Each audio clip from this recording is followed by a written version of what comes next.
Disclaimer: all views expressed on What Makes Us Fire are solely those of the person or persons giving them. What Makes Us Fire does not represent or claim to represent any particular city or fire department, and therefore make the claim that all views and standpoints are affiliated with What Makes Us Fire and with What Makes Us Fire only. Any mention of certain fire departments or cities within the interviews are solely for informational and opinion-based dialogue. In short, if you have a problem with what's published, just say something about it and don't be a Richard. What is up, What Makes Us Fire Family? If you're on YouTube, you'll notice that the background's a little bit different. That's because I am recording this intro and outro to this episode at a hotel. Yeah, I am currently in training with the fire department, and I had to make do with what I got here. So, in saying all that, let me see if I can get this. Whoa, that's a lot brighter. There we go. In saying all that, the guest that I have on this episode today is a good friend of mine. A friend that I can literally say saved my life. His name is Karlis Anderson. He's a firefighter that I work with, a brother that I work with, a brother that I consider one of my best of friends. He was one that noticed that something was wrong when nobody else did. And I can't thank him enough for it. On this episode, he takes us a little bit through his past and the challenges and demons that he faced. And because of those challenges and demons, he was able to see it in me. This story is pretty close to my heart. It's actually very close to my heart. You are going to be meeting a man that I consider one of my saviors. Somebody that literally saved me or helped save me. So without further ado, What Makes Us Fire Family, please help me welcome Mr. Karlis Anderson, my brother who saved me. Oh yeah, that's a lot better. Oh yeah. Now the light's like directed, shining directly right on you. Now it look a little more chocolate.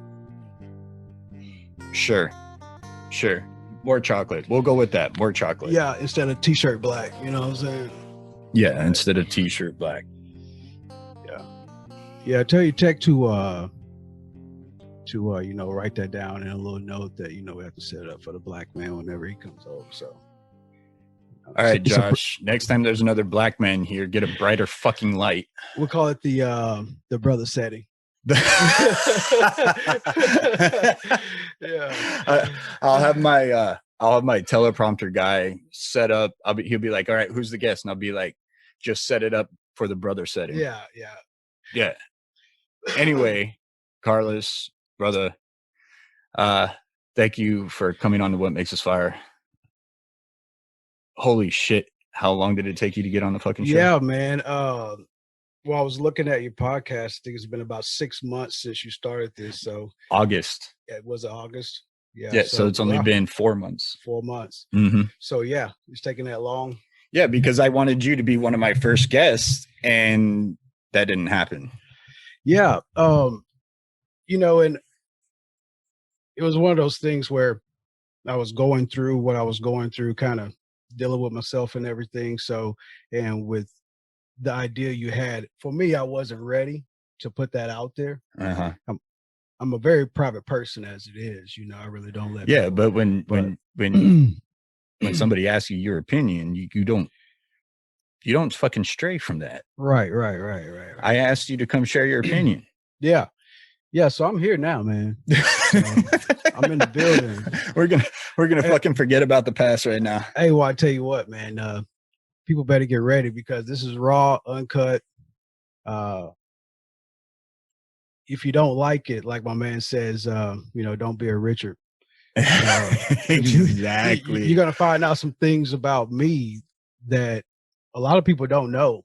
And that's the whole point of all this, right? The whole point is to start sharing. The whole point is to start sharing those stories that we've been hiding because we know there's other people out there that are doing the same thing. Right. And we know what hiding those things can do to somebody. And being able to share those things actually makes it a little bit fucking easier to deal with. Yeah, it does. And I noticed that was, for me, that was one of the biggest things to do, was to be able to start talking about it. You've been one of the first people that I shared a lot of insight into my world with, along with my crew. And, you know, that's one thing that's helped me out a lot, is having a strong crew, you know, in the firehouse. Because family at home is one thing, but family at the firehouse, um, they tend to have a more objective view of us, you know, one another. So we will get into all that. Yeah, I promise. yeah. Because I know we will definitely get deep into all that. Me and you both have already had conversations that are very deep in that subject matter. And we will get into that. I know the microphone's covering my face for everybody watching YouTube. Sorry. Sorry. You're just going to have to deal with it. But usually, man, the way I like to start the show, I let the audience know, and I let the What Makes Us Fire family know how we met and how we came in contact. And for us, it was the job. Right. It was the job. You're a guest that I had on the show, and it's been a while, that I haven't gotten from social media, that I haven't gotten from, you know, somewhere else where they were, how do I say that? They had a little bit more of a social media presence, or they were known more outside than my personal life, right? Yeah. And so what's different with you is we're actually friends. We're close. We've been working together on the same crew for the past 3 years. And before that, we've worked together because you were with the city that we work in the health department. Correct. Until we absorbed the fire department. And so I've worked with you a few times, and prior to us actually being on a crew together, whenever we would work, it'd either be like on the ambulance every now and then, or, you know, you would be at the station because they would stay at the station, but we always had really good conversation. At the beginning, it was very job related, you know, like you wanted to learn my skill level, you wanted to be comfortable with it. Nobody that I have talked to doubts your ability as a paramedic, man, because they call me Doc.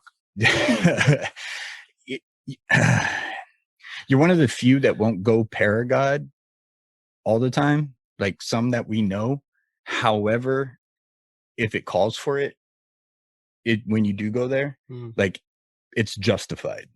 Right. You know what I mean? Like, we have some paramedics out there that are, I'm a paramedic, everything goes.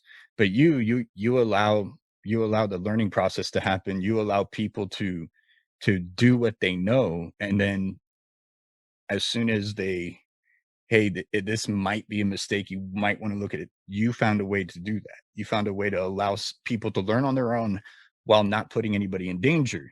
And then if the paragod needs to come out and you're like, hey, no, don't do that. This is not the way to do it. This is the way to do it.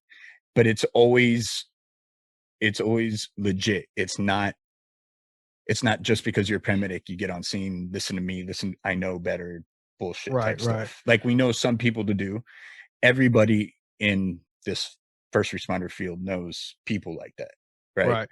You're not one of those people. When I first met you, we were riding along and we talked about the schooling that I've been through. I told you I got my intermediate, so I knew how to intubate and start IVs and all that stuff. And you were, I wouldn't say impressed with my knowledge, but I think you were taken back that as a basic, I had a little bit more than your average basic. I was surprised. I was really surprised, because you never really know the capabilities of the guy next to you until you get out there and you get in the shit, you know. And when you're in the shit, that's when you really really find out what you're made of, if you will. You know, when somebody's life's on the line, when your paramedic like myself is being demanding, you know, in those type of situations. And, you know, you look for guys to step up. And surprise, not necessarily surprised, but definitely impressed. It made an impression on me, like, hey, this guy knows his shit. Why the fuck isn't he out here doing this shit on a regular basis? Why isn't you know, he doing this work or offering this information or showing his intellect when it comes to medicine more often? It's because I am deathly afraid of cardiac drugs. I don't feel comfortable with it. Yeah. That's it.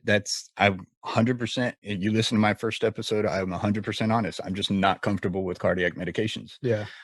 It'd be my luck that I'd push a adenosine and it doesn't fucking reset. You know what I mean? Like that's my luck. Yeah. Yeah. I remember. And I told you that exact example too. I was Yeah. just like, I'm not comfortable with that. I'll shove a tube down somebody's throat. I'll stick them with needles all day. You tell me to push something, okay, fine.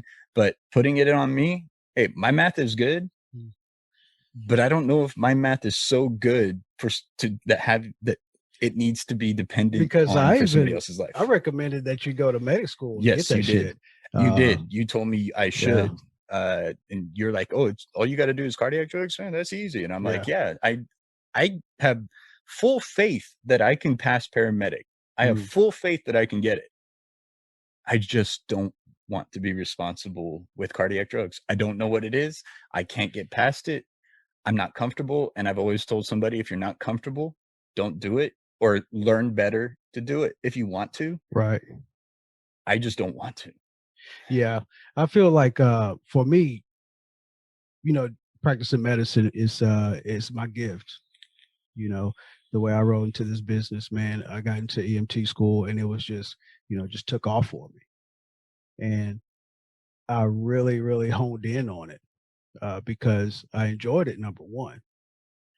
And, that's what people have to do. They have to do, if you're doing something you enjoy, they say, you never really work a day, but we work. Fuck yeah, we work. Shit. Yeah, we work, but some people give me shit because I say I'm great at it, but I just believe in it. I believe in what we do. Well, and that's what I was talking about earlier, is when people look up to you and nobody will doubt your commitment and knowledge as a paramedic. They call me asshole though. Yeah, but that's different. So, I'm not talking about about them talking about your personality. Right, as a paramedic, as a professional paramedic, that's your job. Now, paramedic firefighter. Correct. But you're a paramedic first. Nobody doubted your skill. I don't think even the people that don't quote unquote like you, none of them have doubted your skill as a paramedic. They all are like, I might hate that motherfucker, but if shit goes down, I want him to be working on me. And I got you. I'm coming to get you. Exactly. It don't matter if you don't like him or not. You're still going to do what you need to do. Right. So, we'll get more into that later. What I like to let the audience know is basically, man, where are you from? Where did you grow up? How did you grow up? What was your family life like? Just so we can kind of get an idea of the personality of who you are now and where that came from. Yeah, man. So it's crazy because I've kind of been all over the place, but stable at the same time, which it sounds like an oxymoron, but it is true. I was born on an island, on Galveston Island, almost born on the boat, on the ferry, according to what my mother tells me. And so born down at UTMB. So you were almost a water baby. Almost a water baby, man. Yeah. Sorry, dark humor. Yeah. But I am BOI. I'm proud of it. And but where I grew up, the town is Silsbee. So a very small town. Would imagine probably even today only about 6,000-7,000 people. So yeah, that is small. Yeah, you know a lot of the people that you grew up with. You know a lot of people in the neighborhood. I mean, this was really a town where the neighborhood raised, the village raised the children, and because your neighbor just might whoop your ass and then call your mom, and let her know, and then your mom whoop your ass, like real talk. Right. A lot of people don't know, but I'm 40 years old, and I'm aging well, but I mean, whatever you got to tell yourself, bro. But I grew up in that time, man. I grew up in that time where the village really did take that and raise us. So Yeah, it's hard for me to relate. Um, I grew up in I grew up in El Paso, Texas, and I had a lot of family around, but mhm, not like neighborhood. It was actual family. We, grandmother, aunts, uncles, didn't matter. We were taken care of by all of them. But when it came to like the neighborhood and stuff like that, nah, it wasn't like that at all. At that time, all the kids still played and hung out and everything else, but it wasn't like a town of 6, 7,000. I mean, right, let's be right. honest. In a town of 6, 7,000, everybody knows everybody's business shit. Like, you can't take a shit without somebody knowing you're taking a shit. Man, just a little side note, man. I'll tell you a crazy story real quick about how small this town was and how integrated the community was in your life, and uh, everybody kind of knew each other. So the first black principal they had in the town was this guy named Mr. Edwards. Great guy. His wife was a wonderful woman. He was a principal of the kindergarten, and he was also my mom's principal. Oh shit. Yeah. So he knew my grandmother, grandfather, mom, the whole nine. So one day I brought my dad's pocket knife, this little fishing knife to school, and I got caught with it. Some little snitch ass kid told on me. You know what I'm saying? I wish I could Oh, remember who it man. was. I hit him up on Facebook or something, tell him fuck you, but I was traumatized. It was my first trauma, man. It was crazy. But anyway, I recall I went to the office, Trauma, Mr. my Edwards, ass. he takes the knife, he's playing with it and everything. Sure enough, he calls my mother. I have no idea what the conversation, on the other end is, but they're talking and everything. Sure enough, after the conversation, he hangs up the phone, takes off his belt, and whooped my ass, bro, at the school. And nobody said shit. Whooped my ass. It's like 6 years old, man. Whooped my ass. And Well, shit, I'd do that to you now. yeah, right. But I like that. That's a little different. I don't even have to call your mom to do it, Yeah. man. That'd be kind of weird if I had called your mom. I But don't know. yeah, that was just a little side note, man. So we're a tight knit community, and grew up. My family owned cleaners. It was pretty historic because um, I'm not sure of the name of the gentleman or the group of people, but we learned during Black History Month that the black man created the clothes press, and so my family was pretty historic. They always wanted me to talk about it whenever we were in class talking about that kind of stuff, and uh, because it was an important uh, time, I guess, or important event, related to Black history. Everybody knows the whole peanut butter and all that Yeah, shit, yeah, yeah. right? So, Well, you know what I mean? So, in uh, the area you grew up with, you would say it was predominantly white, right? I mean, yeah, yeah, yeah. It was, but we had a lot of black people. right. The town was split. I mean, this was like railroad tracks. You know what I mean? You got blacks on one side, whites on the other side, type of thing.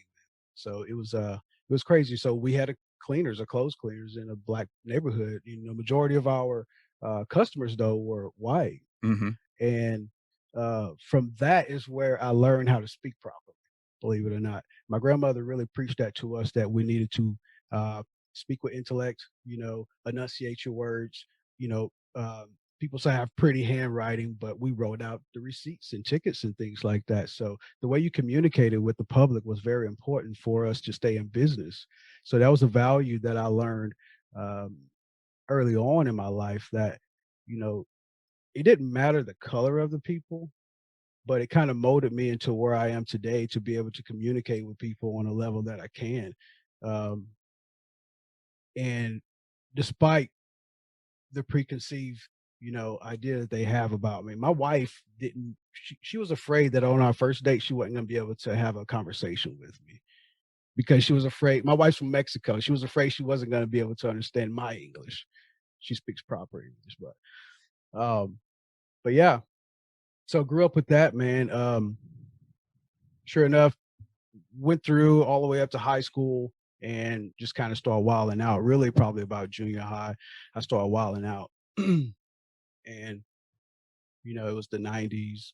Gangs were involved, and believe it or not, that small town, having Beaumont right next to us, and Houston not too far away.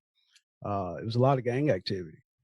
So, and being from the hood, it was like, hey, you know, what are you going to be? When I was growing up, it was like the models that we had, other than my father, he was a great man, a hardworking man. But other than that, you grew up wanting to be the preacher man, the dope man, or the trash man, because those were the people who were respected in the neighborhood. They had good jobs, Right. you Okay. know. Good jobs So in pertaining to income. yeah, Okay. yeah. So we didn't have firemen out there. We didn't have paramedics out there really. You didn't know any. So you're growing up, and obviously through high school, it's eat or be eaten, Yeah, right? So yeah, to speak. So you do what you have to do. You right. fall. I'm assuming you fell into the life a little bit, at A least little for bit. survival purposes. Yeah, my mom smacked me across the head. My dad would too, and kind of get me back in line and kept me out of trouble. During high school and during this phase, did you ever what were your plans? What did you start thinking about what you wanted to do with your life? When did you start making those plans? My plans, believe it or not, man, was to be a chemist, and I just like blowing shit up. Honestly, man. Oh man. So, and that was kind of the small kid mentality. My mom always wanted me to be a environmental scientist. I just love science. I mean, I had a chemistry set when I was like 6 years old, 5, 6 years old. I had my first one, and I burned a lot of shit up. I almost burned our house down a couple times. But my mom also worked in the medical field, and she would bring home scalpels and slides and all these things, and I would go out and grab little lizards and shit, say to cut them open. It was crazy. I'm not like some serial killer type of guy. It was Um, more out of interest in what made them work. You wanted yeah, to see yeah. yeah. Because Yeah. I had an older brother, and so when they started doing dissections and stuff like that, he would bring home the paperwork. So I would go out and catch a frog. And I wanted to know more about it. So it was a lot of the curiosity. I've always been very curious about how the body works and people work, and never knew that it would lead to me being in this field, which, that type of mentality, I guess, or that type of behavior, is benefiting me, today. So, Well, you ain't cutting anybody open, but yeah, right. it knowing how to mitigate certain situations within the body using outside methods, Right. i.e., Right. medicines or splinting or putting pressure and shit like that. Knowing knowledge of how one action from the outside can affect the inside Right. is definitely beneficial if you know the inside very, very well. Yeah. Yeah. Yeah. So, grew up kind of doing that stuff. And, then I was like just badass, man. I was just a horrible. Well, I feel like I was a horrible kid. I mean, even to this day, I apologize to my mom all the time. Tell her I'm sorry. And well, my brother was in the Navy. My dad was in the Army. My biological father was in the Army. My grandfather was in a Navy. I had three stepbrothers. They were all military. So military was a big deal in our home. With military family, we're told stand up straight, walk straight, and all these other things, wear your clothes a certain type of way, and behave a certain type of way and discipline yourself. We had a garden, if you will. I would call it a farm. I came home every day and shucked peas and all this kind of stuff, and hunted and fish and everything else. My grandmother thought I was going to kill all the squirrels and birds in the backyard, um, but we kind of grew up on his land, man, and I decided I wanted to be a sniper. Yeah, it was crazy. I wanted to go to Marine Corps and be a sniper, and I was fucking hell bent on that. But at the time, flatfoot, asthma, fucking wannabe gangbanger, just like it didn't work out that way. So, So when did you start finding your path into being in paramedicine? well, it's a crazy story, man. Dude, it's crazy. My life's been fucking crazy. Well, I know it's been crazy. Give me a brief snapshot. So high school, I mean, you were doing what you needed to do to survive in high school. Yeah. You were a high school kid, dealt with, gangs and bullshit. You got your you got your ass smacked back into place by your parents. Yeah, man. And So then after high school, did you go straight to college? What was the deal? no, it's crazy, man. So we end up moving to Galveston. So I got to back up a little bit. So my mom, my dad, they split for a little while right there as I was a teenager. I was like, hell yeah. So I was about 15 years old, 16 years old. And then as they started and we moved to Galveston, well, I get to Galveston and I get involved with this shit and I get kicked out of school for guess what? Fucking knife. Didn't learn your fucking lesson. Yeah, I got into a fight and all that shit, man. It was just crazy. So I ended up getting kicked out, going back to Silsby and dealing with my father and everything. And he was in my ass. He made me go to work and all these other things. So well, anyway, he passed away in '97. So I really didn't have anything else, as far as a male figure to kind of guide me and everything. So grow up, I meet my ex-wife, we get married, she already had a child, then we have another one, we get divorced, and lo and behold, time ticks by and I'm 24 years old and married. Damn, 2 kids before 24. Yeah, huh? yeah. Shit. Well, actually by the time I was 19. Whoa. Yeah. I was married at 19.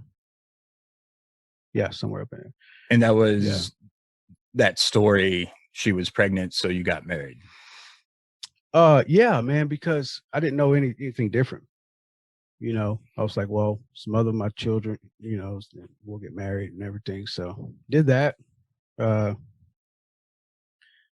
won't say anything bad about her because the story isn't about her, but we had our differences and everything and separated. Right.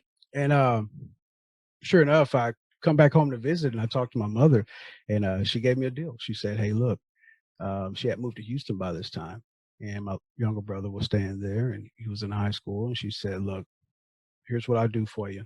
You can come here and you can either go to school and get you an education.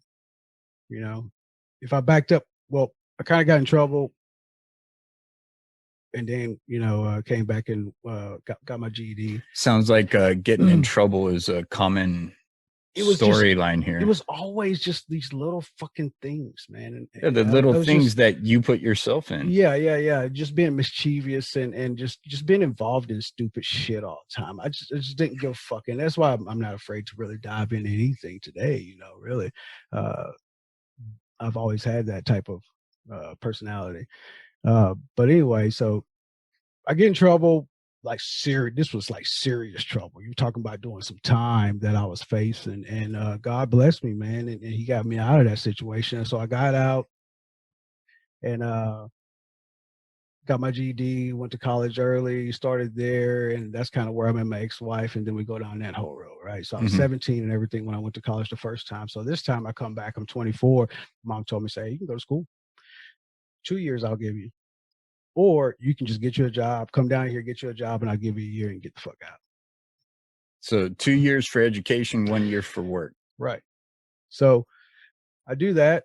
And I was working. So I was an electrician by trade when I come here. And it was after 9/11. So really I had kind of went through the jobs and all this kind of stuff, worked for myself while I was living in Fort Worth after separation. And when I came here, nobody was hiring, nobody was building shit. You know what I mean? So I started working at Walmart. And some firemen came in one day for a fire alarm and over in Pearland. And I asked the guys, so I was like, hey, man, how do you do this? Because I'm just curious. Like I say, I always want to get in some shit. And the guy said, yeah, well, we have a station down here. Just come down there, start talking to people, whatever. They were volunteer at the time. And I said, okay, cool. Come home, tell my mom. She says, oh, this is a station down the street over at this other department. And so sure enough, I start going. And lo and behold, crazy shit again. I come home, get into it with my mom, big falling out. And, it's a volunteer department run by career guys.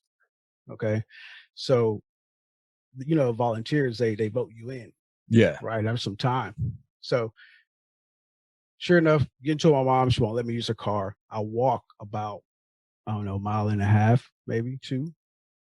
down to that fire department that night. We had a meeting, and I walked in the rain, and I show up on the slab, dude, and I'm soaked. And the guys were like, "Oh man, well the meeting's over. Sorry, man, where you been?" And I kind of gave them some bullshit. I told them I had to walk. And they said, "Hey, well, we voted you in tonight." It's like, no shit. Nice. But I tell you what, man, the first time I stepped in the firehouse, man, I knew that was where I was supposed to be. From the very first time I stepped foot in there, just talking to the guys, filling out the application, man, I just knew that was where I was supposed to be. And that was the community that I wanted to involve myself in. And sure enough, started doing fire training with them, going to A&M, doing training, getting all my hours and stuff. And they say, you got to go to EMT school. And I went and just fell in love with it. You fell in love with the medical side of it? Fell in love with it, man. I excelled. And it was one of the first positive things in my life that I had in a long time, that was something I had chosen to do, and it was just for me. And I loved it. And I remember going back and speaking with my grandmother about it and telling her, you know, what I was doing. And she said, "Well, how far can you go with it?" I said, "Well, I can become a paramedic." She said, "Well, why not?" I was like, okay. Yeah. So did that. And yeah. So How long after that did you get hired on to the department where you're on now? For everybody that doesn't know, I can't say the city that we work for, but the city that we work for now, prior to the fire department absorbing the EMS 911 service, the city had its own health department, and that's what the EMS, the 911 EMS was provided by the city's health department. It wasn't until about almost 7 years ago now that we absorbed the EMS part from the health department. So now we are a fire EMS department. What time did you get on with the city? Yeah, so I started at that, fire department, my first fire department, in 2004, went to EMT school and eventually got my paramedic. But in between the time, I worked doing, private service like everybody else. But I take everything, I take whatever it is to offer. I try to take advantage of it, the opportunities. So I went out and I worked offshore. I worked clinical medicine. I was a supervisor. I stayed at that department. We ran 911 for that community. And I stayed there for 7 years. And sure enough, I was working offshore and decided, you know what? My son was at home. I was a single father at the time because when me and my wife divorced, I had custody of my son. And every time I come home, he was a little bit taller, missing me. And so in 2008, I started looking and came across this opportunity online. And sure enough, sent my resume, sent an email. My 2 weeks in, I came in, had the interview, and the rest is history. And you've been there since 2008? 2008 I was. And, remember during that time, after about a year there in 2009, I believe it was, there was talk about going outside and hiring private service. So I ended up leaving for a month. Well, sure enough, that fell through. And I came back after a month. No, you just didn't want to be let go again for no reason. Right. Well, I didn't want to go backwards. Right. One thing that I did decide, I had to make the decision that I'm not going backwards. Always try to move forward. Right. And that was kind of the military brat, I guess. My dad kind of pushed that and beat that into your head, is that you never go back. I haven't moved back to Silsby. I haven't moved back to Galveston. I haven't moved back to Houston. I left Houston. I moved to the town where we work, and I've since moved out of there, and I haven't gone back, and that's just where I have my domicile. You know what I mean? So girlfriends never go back.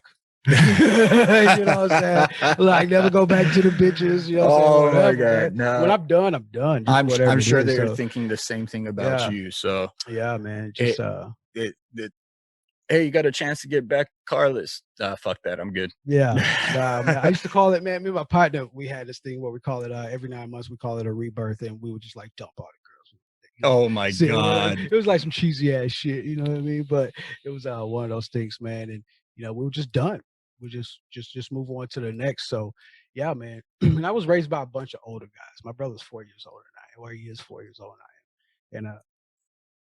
And so I hung around with all his friends, 4 years, 6 years, older than myself. And I was really good at video games, so they loved to challenge me and stuff. I would, people would bet on me and everything. I'm 12, 13 years old. What happened to your video game playing? Because you suck now. Yeah, man. Well, life, bro. My son, man, he plays all the time now, and I don't give him shit. My wife does. She gives a lot of shit about it, but I can't give him no shit because I was kind of the same way. And I own a system, but I just don't really play that much. Oh no, man. I can't remember the last time I put my hands on the damn controller. Just because of all this stuff going on. Yeah. Started doing other things with my time, man. And that worked out for me. So when you get absorbed into the fire. You already had your fire certification. So it was pretty easy for you as a transition, right? Or did your fire certification lapse by that time? It lapsed. So I could have gone and challenged the exam and decided that, in the fire service, it's this thing about earning it. Okay. You have to earn your place amongst, the team, let's say. And I don't want people to get that misconstrued thinking that,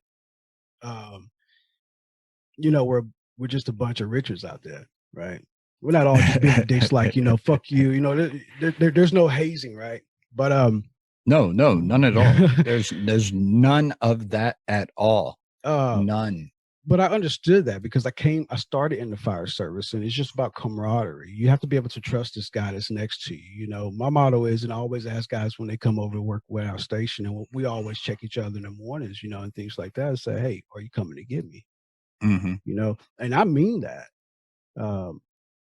So I understood where the camaraderie comes from and wanted to go through the academy because I wanted all these guys to not look at me like they look at everybody else. Okay. Because there was kind of a stigma, but there's separation. We're, different. And I wanted to earn it. I wanted them to see me earn it. I wanted them to put me through the rigor. I wanted them to, kick my ass and show them that I can take it and still be here tomorrow, ready for more. So I did that. And, now I was proud of myself about it. I remember on the way to go take my exam, I was praying on the way, and driving.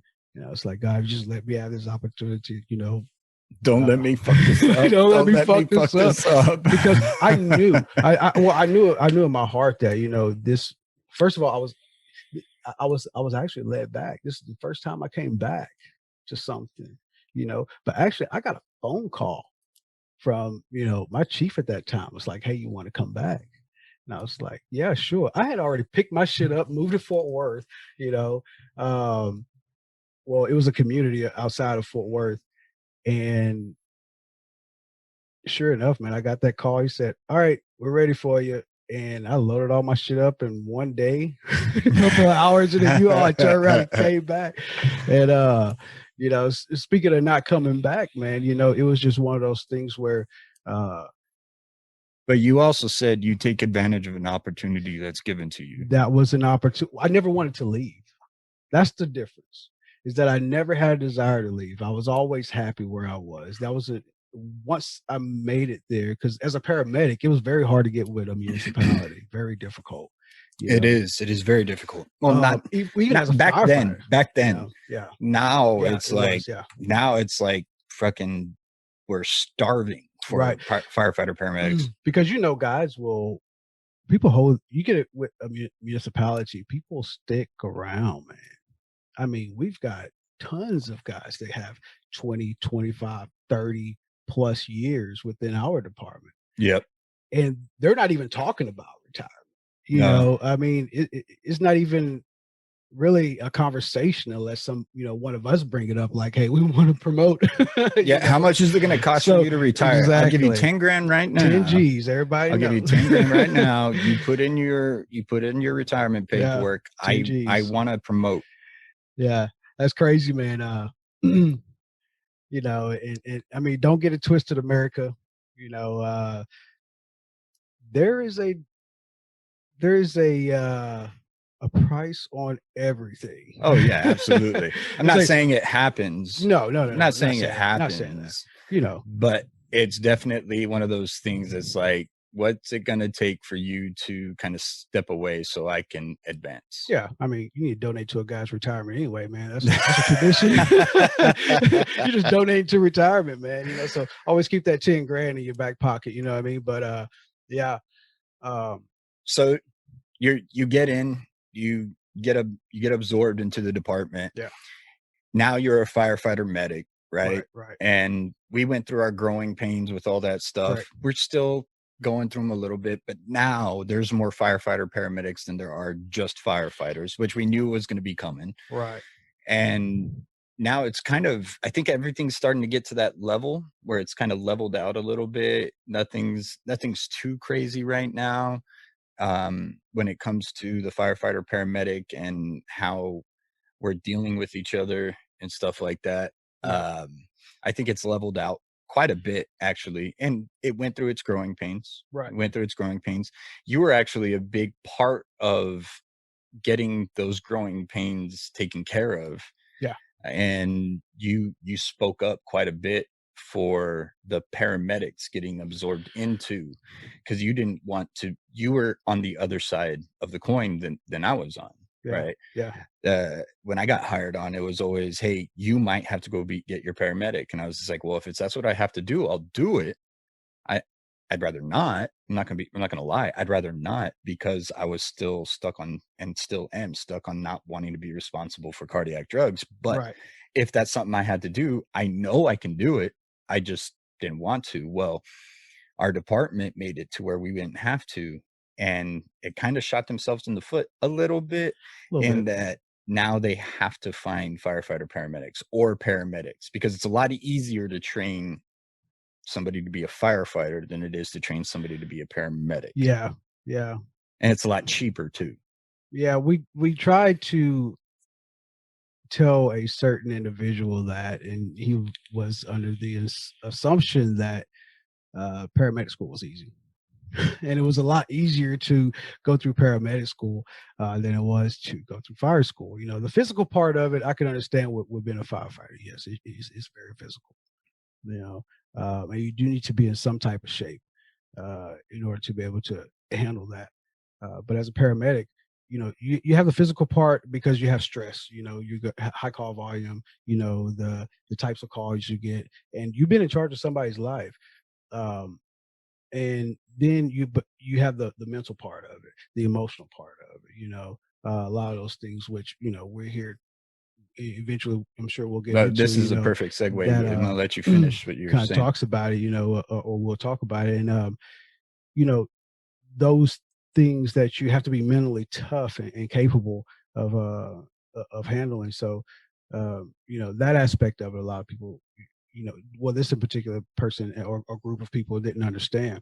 But yeah, as far as being an integral part of it, it was one of these things where, what, firefighters, man, I love these guys. I had a guy who's no longer with us, but he came at me about being in a union, man. And I was like, no, not until we get done with fire school and all that stuff. I wanted to make sure that I was safe, civil service and all that kind of crap, because in the beginning, it was what we call the dirty dozen. Before, It was 12 of us. Right. And I think only like four, I think there's only 2 left. No, 3, 4. Nope, there is only 4 left. Yeah. 4 left. So, we came over and we needed, I think, 21 to make full, with what we had, which we needed a whole lot more. But the woes of municipal work employment.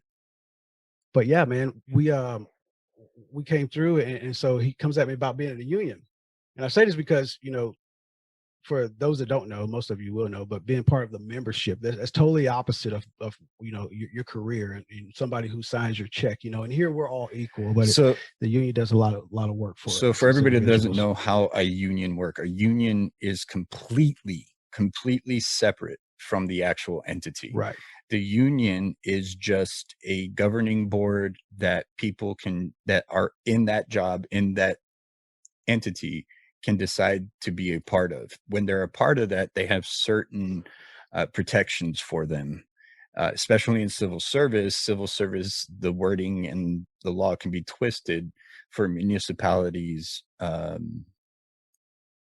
lack of a better word, for their interests, right? Right. And so if you're not in the union, you don't have representation. Right. If you're in the union, you have representation, where it's a lot harder for that municipality to twist those words to get what they want. Right. And so when you join that union, you are joining you're joining a entity that protects you in your jobs and make sure that if anything does happen, it goes to the letter of the law to protect your ass. Right. Your name is no longer written in pencil, it's written in ink, and ink is a lot harder to erase. Right.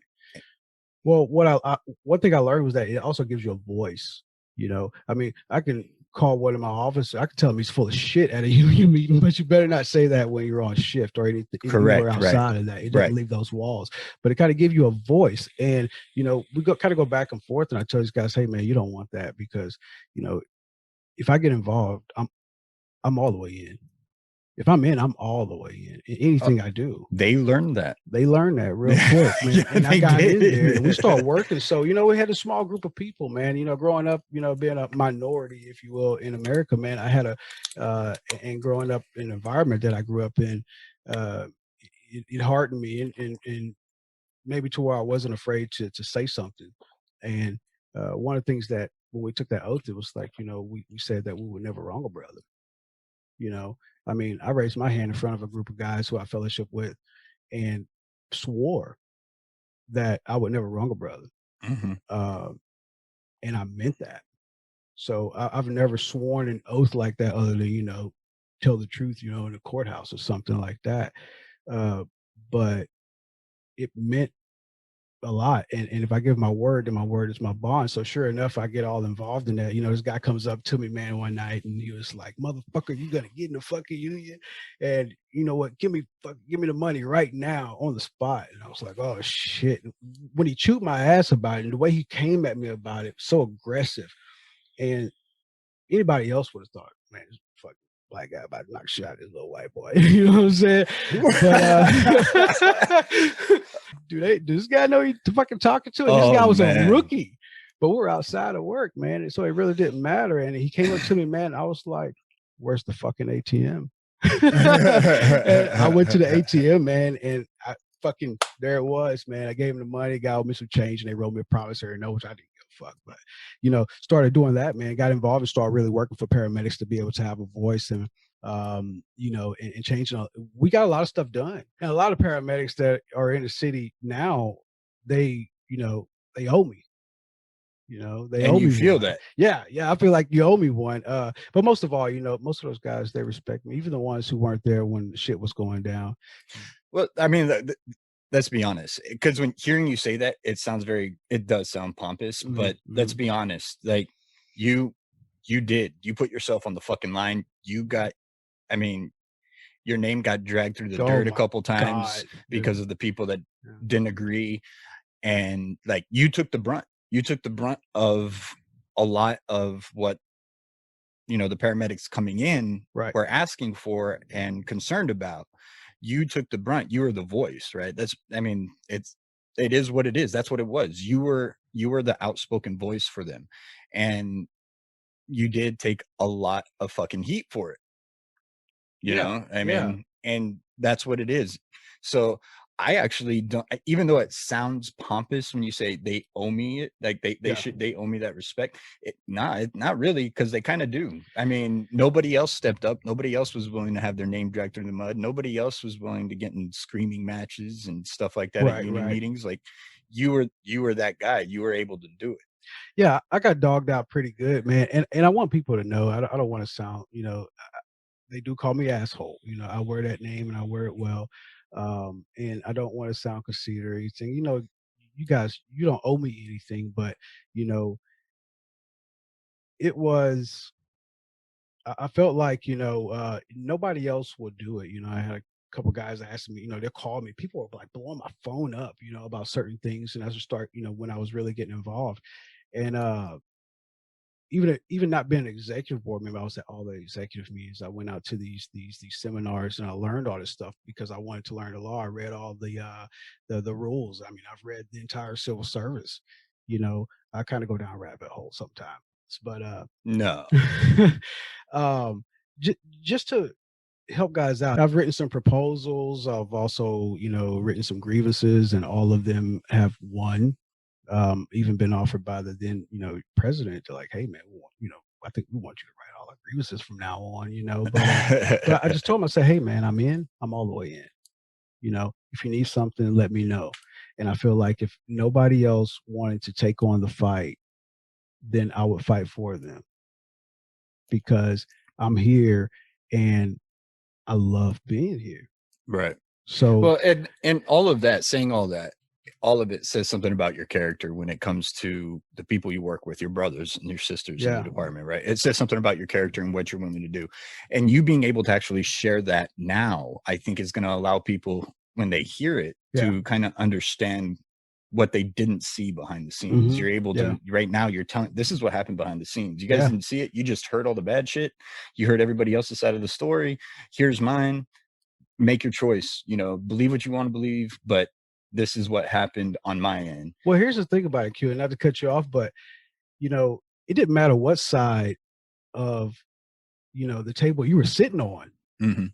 I love the guy that was against me just as much as I love the guy who, you know, was similar to me, or the guy who was different from me. I just wanted us all to be the same. You know, like I say, growing up as a minority or whatever, you know, here in America, I felt like, you know, as a minority within the workforce, then I took that same type of vigilance that I would fight or stand up for, you know, one of my, you know, minority brothers, and do it for the brotherhood here because you know what? They call me brother. Right. Yeah. No, You know what the I mean? color. That's the thing about. See, that's the thing about civil service, right? Yeah. It doesn't matter who we are. It doesn't. It doesn't. Like the civil service realm is just as diverse as the general public. We have black, Yeah. white, gay, Asian, you know, straight, Catholic, Mormon, Yep. atheist.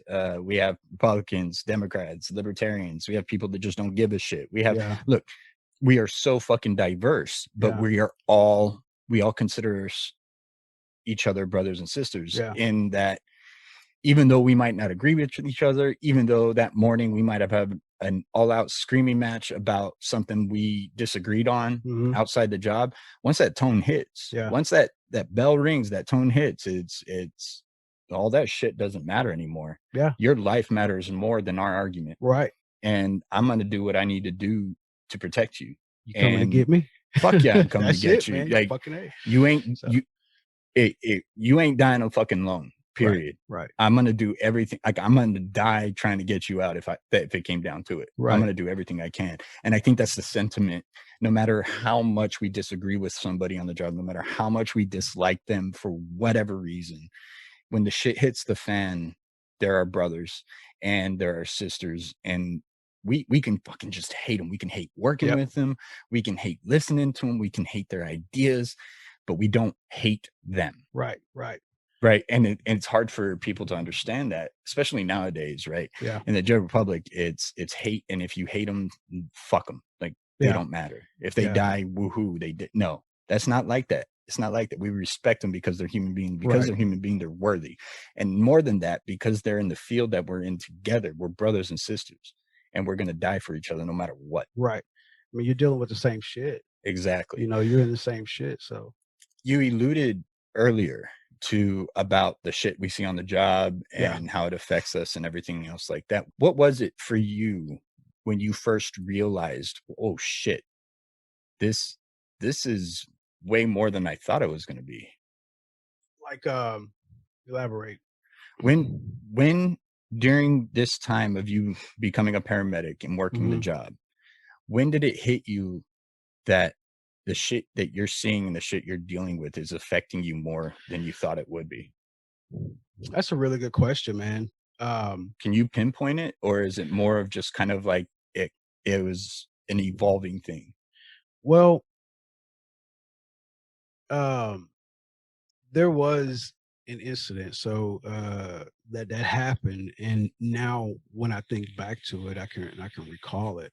So I can recall the first time I had this fucked up feeling, man, and I didn't know what it was uh, until years later, and it really started affecting me. But it was a kid.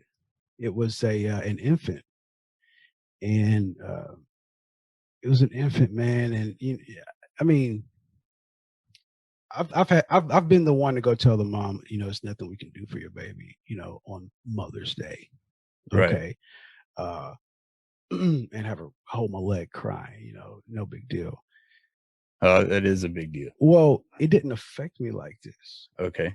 This At incident, first. yeah. Okay. Because the child had passed from SIDS, but this child was having seizures, and the child had some, birth defects and things like that.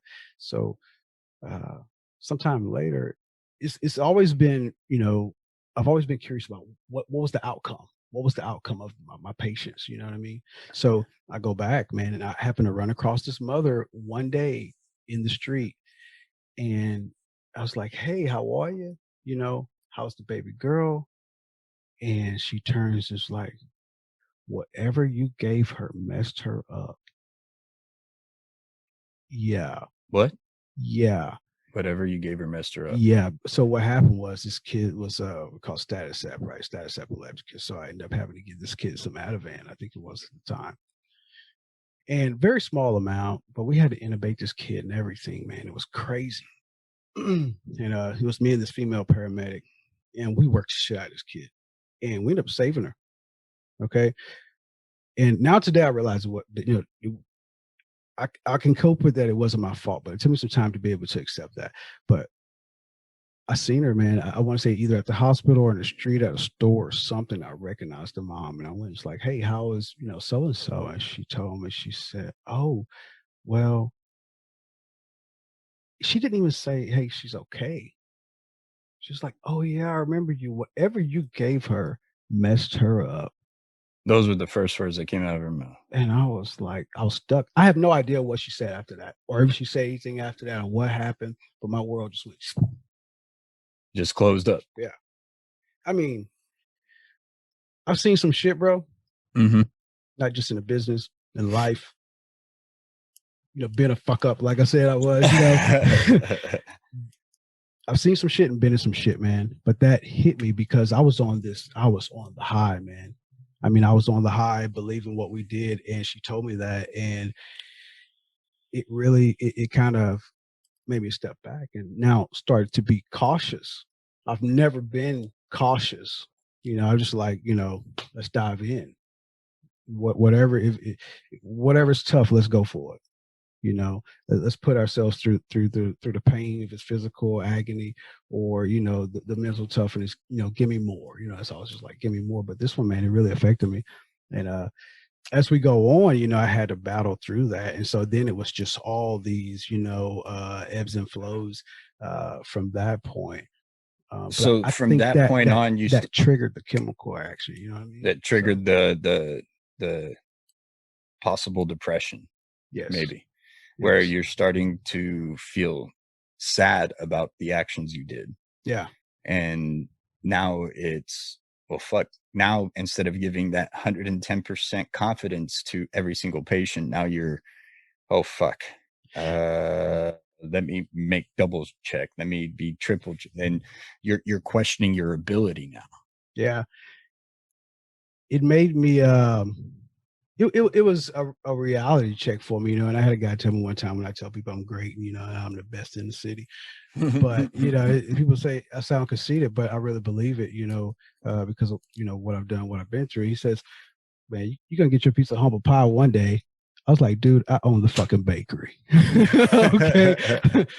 So yeah, man. So I had this kid, and then that kind of affected me. So it started that you discuss won't get too much into it, but the whole neuroplasticity, I think, was Yeah, the term you yeah, used. that which is fairly new. It's just a few Yeah. years old, where doctors have discovered that we can rewire our brains. Yeah. And I never really felt, I wouldn't say I felt guilty about, I'll take that back. You know, sometimes I had to check myself, like, hey, man, there's nothing else you could do, you know. But I started taking it home with me. Mhm. You know, I started taking it home. I started to dream about that kid until this day.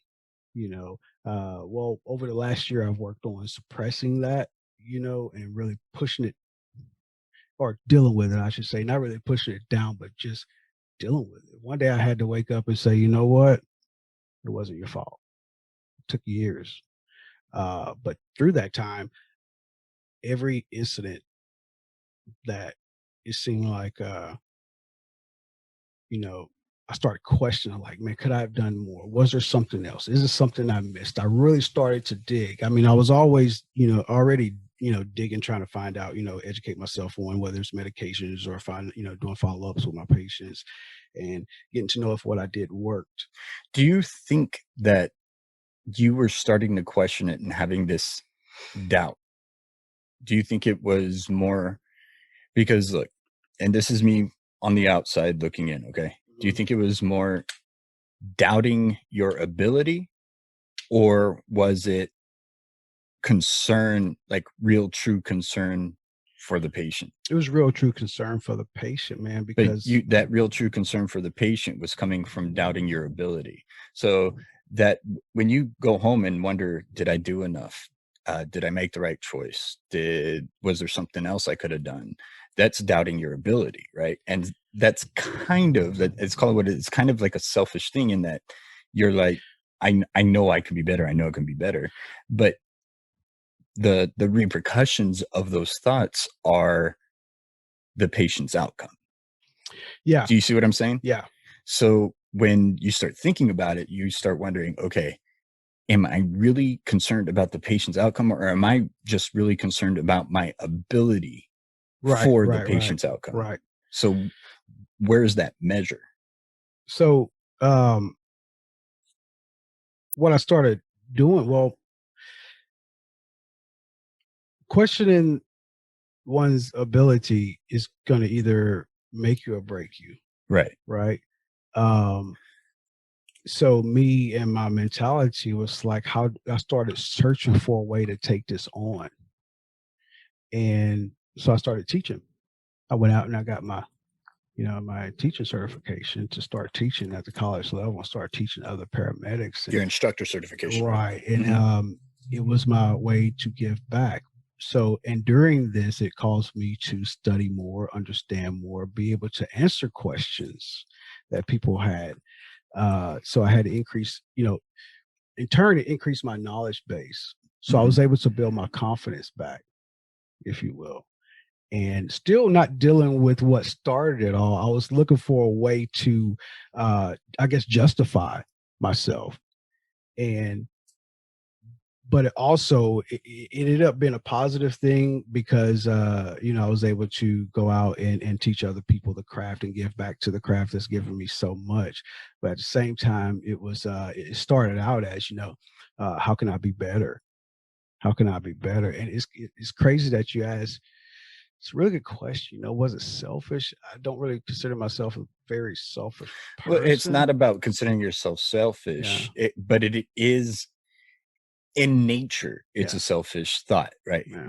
Just like Okay, yeah, self survival I in understand. nature is a selfish thought. Right, right. It's not selfish like when we use the term selfish normally, right? I It's understand. not like that. It's like, am am I being the best for me right now? Am I Hmm. being the best that I can do? And then the repercussion of that is the patient's outcome, right? Right. That's the repercussion. So when I asked that, it was, are you questioning your abilities based on solely just for the patient's outcome? I don't think it is. I think there is a little bit of a Yeah, selfishness there, in yeah. that you're questioning your ability because you want to be better. You Right. want to do the best thing. You want to be the best whatever it is you're doing right then I and there, can't talk which is shit. kind of which is kind of like a little bit of Yeah. a selfish thought, right? It's a selfish thought process, Yeah. but not in the selfish that we're thinking. Right. And so you have to measure that. You have to measure, is like, am I really concerned because just the patient, or am I concerned because I want to be better as well? Right. You know what I mean? Yeah. And they play hand in hand. Don't get me wrong. I'm just asking, did you find which one were you really more focusing on? It's all about the patient. Right. It's all about others. Mm-hmm. You know. Yeah, but you never had that thought process until that woman told you what she told you. Right. It didn't make me question my my knowledge until that happened. It didn't make me question my ability until that happened. My confidence, my surety, like I know I did right. Mm-hmm. I know I did the most I could. I know I did my best. I know I didn't fuck this kid up. Right. But then the dreams started coming, the thoughts started coming. I was wake up crying and shit. You know what I mean? The knowing is now. Yeah. It's almost like, well, do I really know? To this day, I wonder how that kid's doing. To this day, I wonder, and I went back and I, went through all my notes and everything like that, man. But it really fucked me up, and it made me question, like, hey, did I fuck something up? But now I know it, totally different, thought process now, but it took some time. During all this, and then through the patience and the constant, now questioning yourself after this happened, how did it affect your home life? Like, look, we have a bunch of stress on the job. Right. We just went through one of them. Right. But then when you go home, right, we have home stress too, where the laundry's not done. And we're like, I don't give a fuck if the laundry's not done. Right. I'm worried about this 6-year-old that I don't know if I fucked up or not. Like, that's nothing compared to this. But to the people at home, they don't understand that. And so the laundry not being done is a stress, because those are responsibilities at home, right? Right. And what we tend to do as first responders is we tend to downplay the stresses at home and make them not mean as much, because we see more stresses on the job, and we don't give validity to other people's stresses, especially our spouses, when we're going through shit like that. Right. Did you notice that kind of happening with you? Yeah, definitely, man. However, I've been blessed, and I mentioned this to you the other day. My wife, dude, she's a fucking soldier. She's a fucking soldier, and it's hard to find that in a woman, in have a relationship with a woman or a man, in this business, because you're going all the time and kind of deal with all the shit, right? But I've always tried to separate, not necessarily work from home, but in my home life, when I'm dad, I'm dad. This is how I decide to do it. When I'm dad, I'm dad. When I'm husband, I'm husband. When I'm Karlis, I'm Karlis. Okay. And I try to be dad and husband more often than I am myself. So I started to really pull the curtain over myself.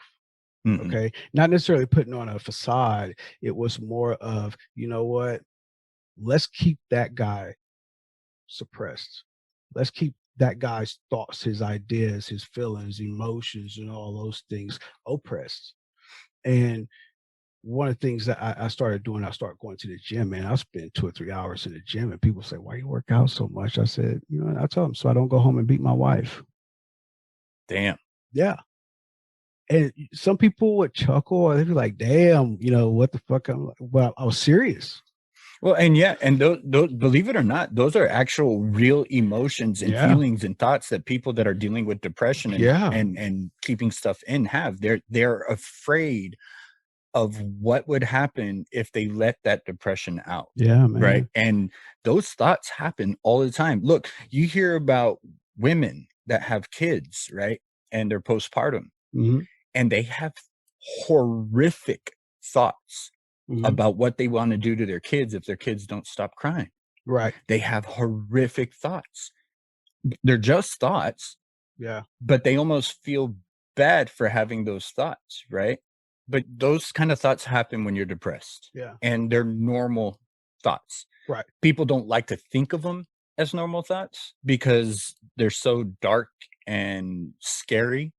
But when you're depressed, Mhm. when you're in a depressive state, you can't control those thoughts.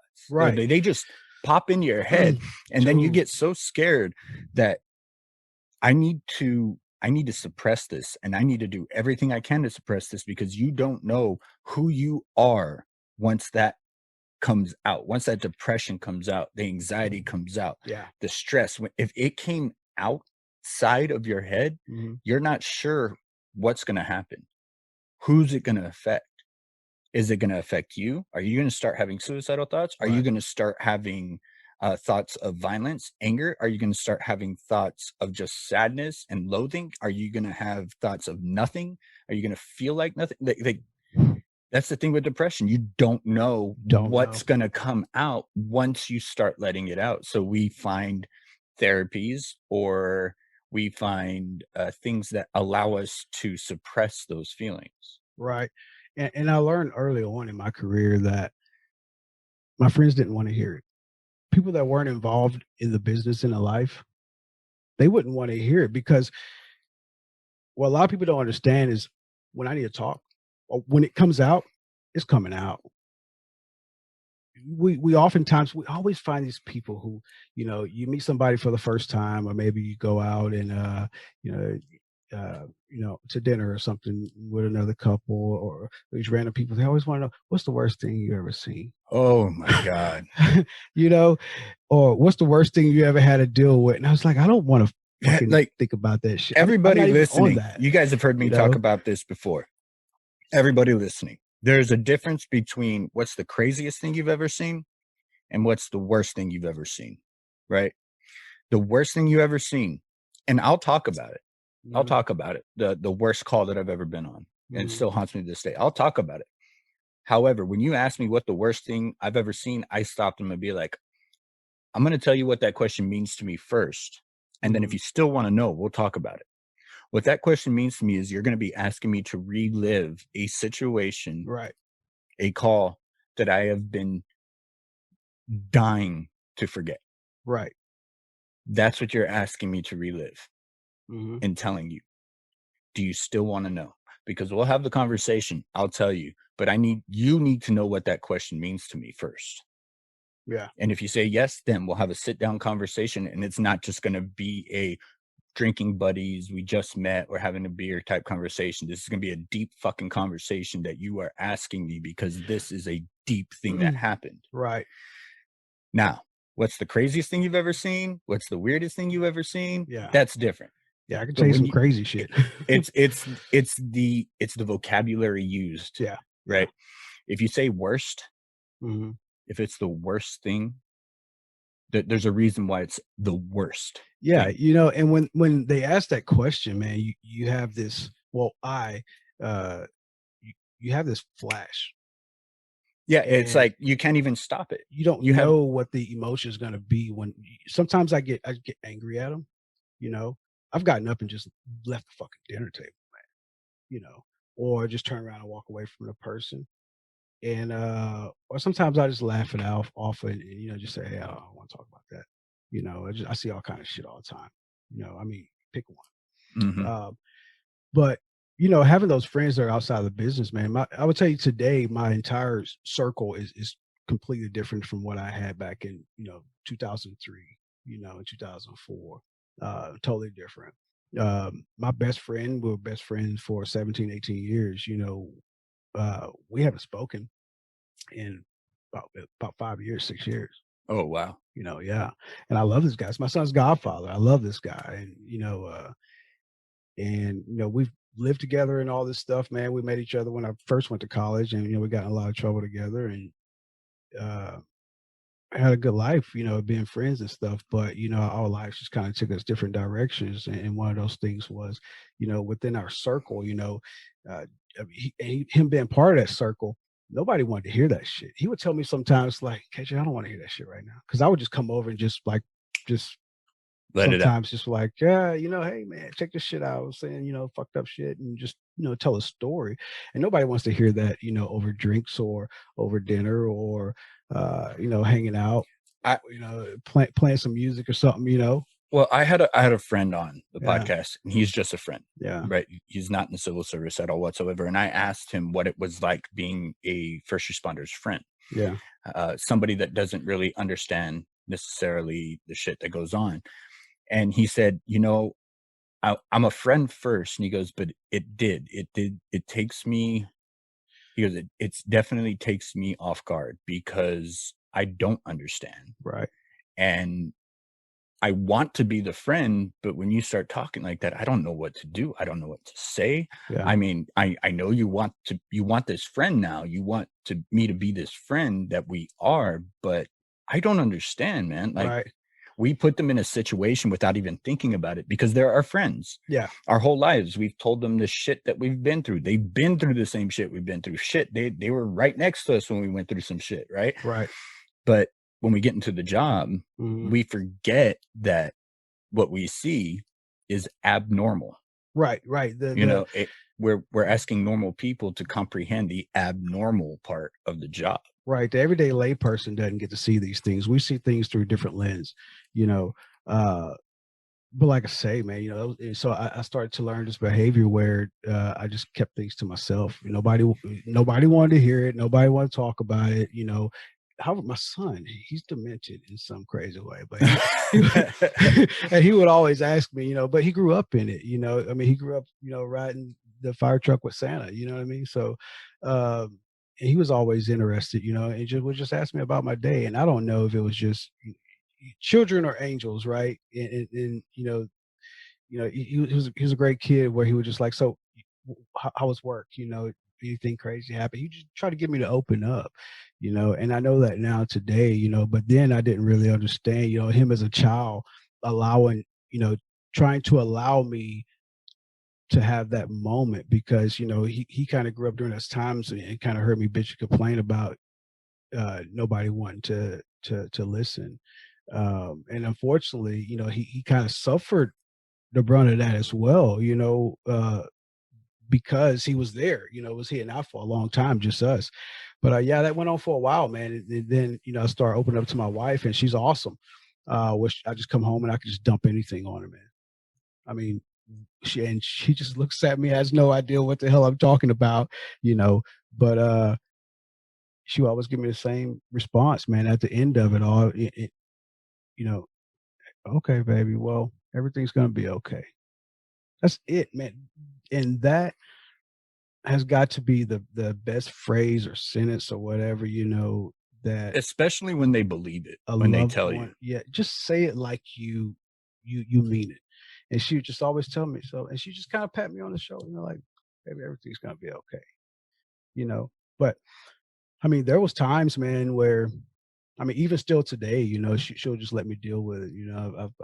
If I'm manic, and she'll just like, okay, just go do your thing, Right. and not bother me or whatever. But at the same time, home is demanding. Right. So Through all this, through your process, through all this, I'm gonna ask some pretty deep questions now because Yeah. this is what makes us fire is very much into killing the stigma about talking about um, our mental health issues that we deal with within the job and with outside the job. We have those stresses that cause some mental health disturbances. Have you ever been suicidal? uh meaning Meaning, have you had suicidal ideations? yes. Okay. Yeah, I have, man. And Have yeah, you ever acted out on those ideations before? no, I've never put the gun in my head, but I've stared at the drawer for very long periods of time, you know. uh So the way I explain it is like there's 3 levels to suicide ideations, right? mhm. There's the depression, and that puts you right at the edge, right? You're looking over, right? You're having that depression, you're sad, you're thinking about it.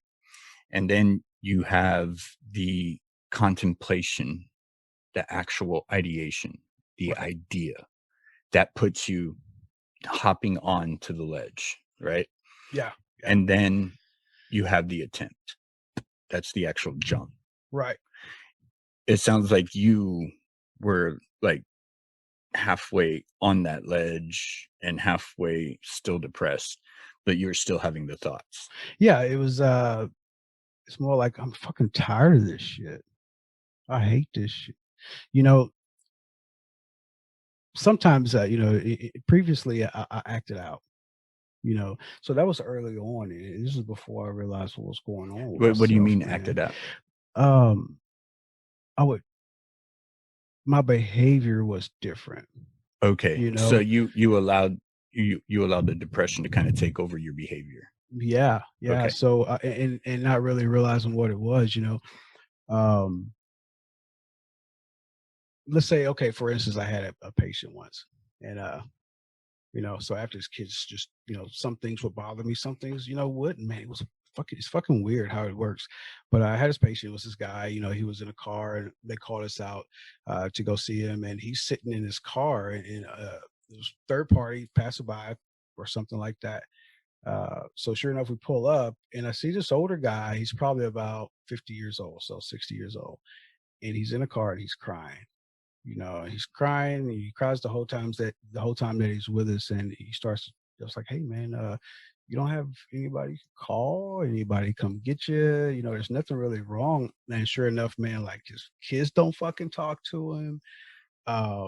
He has a job, but he doesn't like it. He just had all these things, and I was just like, "Fucking hey, man." So he was having a depressive episode. Oh my God. Okay. He was in a parking lot. Somebody just happened to notice that he was, behaving funny. Well, what he was doing, he was in the car, he was crying. Uh-huh. And somebody passed by and seen him. And so they called us. And sure enough, man, after talking to this guy, I was like, you know what? One life to live, man. I don't want to end up like that guy. So let me go out here and start doing a bunch of shit. So I'm not like gambling and fucking hookers and cocaine or nothing like that. You know what I'm saying? Right. But I was definitely out. I was out more. I wasn't attending to home as much. I mean, it totally changed my home life. I was just fucking wilding out, shutting myself out. I really started, and that was, and it was short while. And at the end of it, a couple months of it, it was just like, what the fuck am I doing? I'm about to fuck everything up. So I would have these episodes where something would come in, it would stress me out, and sometimes I would just get dogged out and just be fucking depressed, didn't want to go nowhere, didn't want to do that, didn't want to talk to nobody. Then sometimes I go out and I act erratic, and I was going to gym 2 or 3 times a day. What did home life stress play into that as well? Or the reason why I asked is because sometimes the stress is at work, even though we say, don't bring work home and don't bring home to work. Look, we're fucking human beings, right? We can't just shut off our thoughts and our feelings like that. It's difficult. And if you can, you're fucking sociopath. Right. You're a psychopath. Right. You're a selective psychopath. You can turn off your empathy on and off. Well, sometimes we forget to turn it back on when we go home. Yeah. And sometimes we don't turn it on at all when we're at work. Yeah. Yeah. Now, sometimes we have to turn it off so we can get the job done. But if you don't turn it back on and allow yourself to process, we forget to turn it back on. And when we go home, we don't have any empathy at home either. So it's hard. And so the work stress now is causing home life stress, and then it just compounds because we're not dealing with it. Yeah. So what I did was I chose to fake it. Okay. So my wife, I would fake it, I mean, I love her, and I had love for my wife, my kids, my family at home. And, I'm a family man, 100%. But I would force myself to be that character for that moment, during that time. And the selfish part of me would, misbehave after everybody went to bed. I would get everybody squared away or whatever, and do whatever I need to do and play that part, man. And that went on for some time. Did you start having resentment that you were like here I am worried about everybody else, and nobody's here worried about me. Absolutely. Oh, I've yelled at my children for it.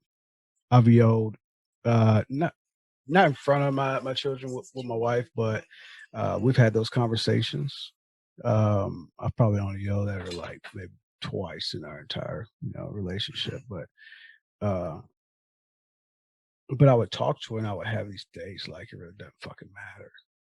Let's be for real. None of this shit fucking matters. No, I would have those days where I'd just be fucking angry. Mm-hmm. Like none of this matters. Yeah, I'll take care of the yard, but fuck this yard. Fuck this house. It really doesn't fucking matter. And because I was under the impression that this could end tomorrow. Right. Realistically, and I just didn't have and that still is a realistic thing. Yeah. But it's your outlook on it that you can change. Yeah, where it didn't matter, as opposed to today, being like, I'm on my yard, I take a step out into the driveway or off into the street, and I look back and I take pictures of it. You know what I mean? It's like you changed your perspective is what happened. Right. Speaking of perspective, I changed it because it's like I watched this preacher and he had this 2 kids up, and it was a black kid, white kid, and he held up a Coke bottle in between them, and he told us in between them, and he asked this one kid, said, "What do you see?" And the kid says, Coca-Cola, whatever. And he asked the other kid, "What do you see?" He says, "Contains sugar, carbonated water, all this stuff." He said, "It's perspective, how we see things."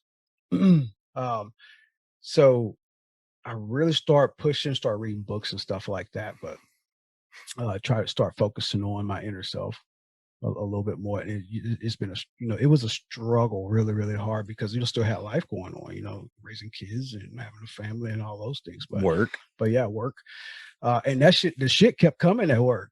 Mm-hmm. It didn't ease up at all. I mean, we had growing pains on top of that, at the job. So, plus all the people that you got to deal with, and them expecting you to be 100% of the time. And then the demands of your crew and your home life within the station. So very demanding. But I mean, I'm still here today, so that's a good thing, right? Hell yeah, it's a good thing. Yeah. And I want to say I appreciate you opening up and admitting to those suicidal ideations and those thoughts. And it's very hard sometimes for us, especially in the field we're in, to be able to fight that idea, fight that stigma of us admitting that there's something like that that's happening in our heads, to actually let it out. We have to fight the idea that if we let it out, we might be looked at differently, right? Mm-hmm. We might be looked at like we're broken, or now people have to worry about us. It's like, no, I can have depression and still be happy. I can have depression and still do my job. I can be, I can have anxiety. I can have PTSD. I can still function with those things. Yeah. Am I functioning to the top level? Maybe not, especially if I'm having an episode, right? But that doesn't mean that I can't do the job. And it doesn't mean I can't go home and still be a father and a husband. Right. It doesn't mean that I can't do those things. It just means there's that little demon in the back of my head that might pop out, and at the worst moment sometimes. So we try to do our best to contain that. I've learned that the best way to contain it is actually to let it out. To deal with it. To deal with it is to actually let it out. Look, I told you before, there's 3 conversations that you need to have. The first one's with yourself, right? The first conversation you need to have is with yourself. You need to admit to yourself, you need to be okay knowing that you're not okay, right? You need to be okay with that. But you also need to be okay knowing that you can't stay there. You have to start doing something to get out of it. Right. So that's the first conversation you have. The second conversation you have is with the people that you love the most, the people that are in your life the most, your wife, your kids, your coworkers, your brothers and sisters in the fire department. You need to let all of them know where you're at in your head. That way, when you start acting different, you start pulling away a little bit. Right. They understand that it's not them. They understand that it's something that you're going through, but you're working on it. Right. Right. And then the third conversation you need to have is with a fucking professional, somebody that can actually give you the tools to start making yourself better. Yeah. Right. And the hardest of all those conversations is the first one. That's the hardest one, is finally admitting to yourself, fuck, I'm broken right now and I don't know what the fuck to do.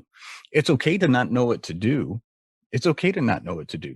There is no fucking roadmap to getting better with depression. There is no roadmap. Right. There's no one general guideline that you can follow to get better, because everybody deals and is affected by depression differently. No, there's no one cure-all. Like a broken arm, we splint it, we set it, we cast it.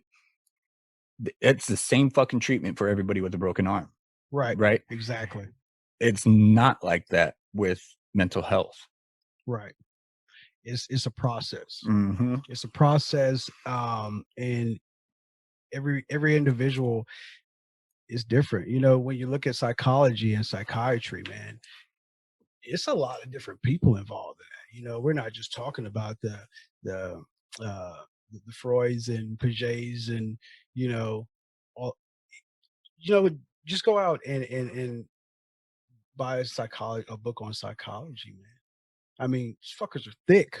You know what I mean? Well, because and there's different theories on everything, and you know? they all counteract each other, So, right? yeah. Like one theory will be like, oh, that makes total sense, and then the other theory that counteracts that theory, you're like, oh, that makes total sense. Which one's right? Which one am I?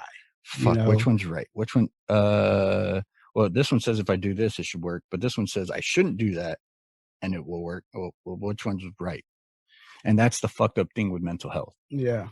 Because like I had a guest on earlier. Her name is Morgan Mott. She had to go through like 14 different mental health medications before she found the right mix, right? Me, I had to go through 3. One of them being the same, just the dosage was different. But I had to cut one away because it did more bad than good. Right. You know, we all hear the commercials. You start having certain thoughts and ideas, you need to stop taking it. Yeah. And that's what happened to me. And so it took that one away. And I was lucky that it only took me 3 different types of attempts, where another person that can have the same issue, it might take them 14 different types of attempts, you know, to make it work. The brain is so fucked up in that there's no one cure all. Right. You know, and in our business, man, you know, it's kind of one of those things that, you know, talking about stigmas, man, it was, you know, very rare. And I would say that it still is, you know, in the predominant population, very rare that people ask you, is everything okay? And they actually mean it, and they're willing to listen to you if you say no. You know, how often, you know, have we been told growing up in this business, man, suck it up. Oh yeah, all the time. It's always suck it up. Hey, it's the job. This is what we do. You know, deal with it. And you're like, fucking how? Yeah, you know, no, I want to deal with it. That's why I'm telling you. That's why I'm telling you what's going on, because I want to deal with it. I'm asking you and talking to you because, hey, I'll be there for you. Hey, if you need anything, call me. Awesome. Are you going to tell me how to fucking deal with it when I call you? Are you going to tell me what I need? There's no fucking roadmap. You can't tell me anything. That may or may not, and maybe it'll work. We don't know. It's all fucking crapshoot. That's why that third conversation that I said, talking to a professional who can evaluate you and who can put you on at least narrow that path for you, instead of making it so wide and you have no idea and you're winding back and forth trying to figure it out. It narrows that path for you. So yeah, there might still be a little bit of winding, but at least you're still moving forward. Right. You know, and taking the things that you know, we talked about earlier, and if you put all that together and building up through time, to you know, that point to where you're having a conversation with someone and they tell you to deal with it, or maybe, you know, you realize that you do have a problem. We've been taught in to put on the face, Mhm. of calm, to take control, to, uh, be that lifeline, in the middle of chaos, we're the calm, right? So when you're sitting at the table talking about some guy's, guts on the floor while you eat spaghetti, in a firehouse, is that guy really okay? Ask your guy, are you really okay? You got a 22-year-old, 24-year-old rookie comes into the house and, he's dealing with somebody his same age who just got, shot in the neck or maybe the baby incident. It could be anything. Maybe it could be it just, elderly female that is in a bad way, maybe been abused or whatever, just whatever it is going on. And maybe it's home life, you just never know what's going on with a person, man. And you, you ask them, are they okay? And they say, yeah, I'm good. Yeah, I'm fine. Yeah, I'm good. He's just like, are you really? But we've never really asked that second part, are you really? No, we take it at face value because we know if we continue asking, we know it's going to get deeper. And that conversation is uncomfortable for a lot of people. Yeah. And then what happens if you do say, yeah, hey, man, I'm fucked up. And then it's like, oh, this guy's fucked up. And it's a stigma. Yeah. But here's the thing, man. I've noticed, and even in our department, right? It's becoming obviously widely known that I'm a huge mental health advocate now, right in the department. Yeah. And I've had several people come up to me, hey man, how's it going? What do you do? Like, you can tell they're they want to talk, right? Yeah. And so I'll be like, yeah, man, this is what I'm starting. This is why. And I'll tell them why. I'll tell them this is what happened. And being the person that's willing to open up, being the person that's willing to share and be vulnerable. Yeah. Holy shit, the conversations that start. They see somebody else that's able to do it. And then they're like, you know what? I can do it too. Somebody that we would never think of. Yeah. That would have, holy shit, I can tell you right true. now, somebody that me and you would never think of that would be open to talking about something like this opened up to me. Really? Because I was able to open up to them. And I was nonchalant about it. I was like, look, these kind of conversations need to be just as normal as the bullshit talk that we have about the jokes, everything else. These kind of conversations need to be just as normal. Yeah. So, with you saying that, man, I think what you've done here, Josh, is it's an amazing thing. I think it's a game changer. This is a game changer because this is what people need to be able to do. This is what people need to be able to recognize. When we see soldiers, we expect, okay, if a soldier, especially if you see combat, but hell, just boot camp, instead of stress your ass out, and going to foreign places, especially at young ages and stuff, and seeing how other people actually live, because people don't realize America's a great country, bro. Yeah, it is. As fucked up as it is right now, it's still way venture better outside than what it can the borders, be. and you'll realize how great America is. But when you're dealing with law enforcement, these are the people who are always in the news and who are portrayed to be in the shit, and the violence that they see. And oftentimes it's not all violence that causes a person to have post-traumatic, stress disorder. For instance, my brother deals with that shit. Well, he was on, he dealt with bombs and shit and radiation and stuff. I mean, he's suffering today. He's got leukemia, you know what I'm saying? So, but he dealt with some stress from, being on ships for long periods of time, and going out and sweeping mines and and stuff like that. So, but for us, we're portrayed as these heroes. They have us, with the fire glowing behind us, and we have angels' wings, and we're fighting the devil. We're just this awesome person, and then it shows out in the communities. We're always smiling and hugging, and looking good. But it's like, bro, that's not the way it is. So to be able to have this platform, to be able to come out and speak about what's really going on, ain't nobody doing that shit. I mean, there are a few, but for instance, you know, and not taking anything away from, you know, anybody in the military. My daughter's in the military right now, so she's enlisted right now, and you know, but you know, for some of these projects, if you will, foundations that you have out here for warriors, you know, for our true heroes, you know, uh, there's a lot of avenues and, you know, establishments that have been created to recognize what these people go through. There's not a lot for us. There's not a lot for us. And that's something that I've actually had a conversation with a few veterans that on the show, is that not that it's wrong. It's not wrong. It needs to be talked about, right? The 22 a day, the Wounded Warrior Project, the you know, Veterans Health Association, all those things are needed for our veterans, definitely. But it's become a quote unquote popular topic to talk about.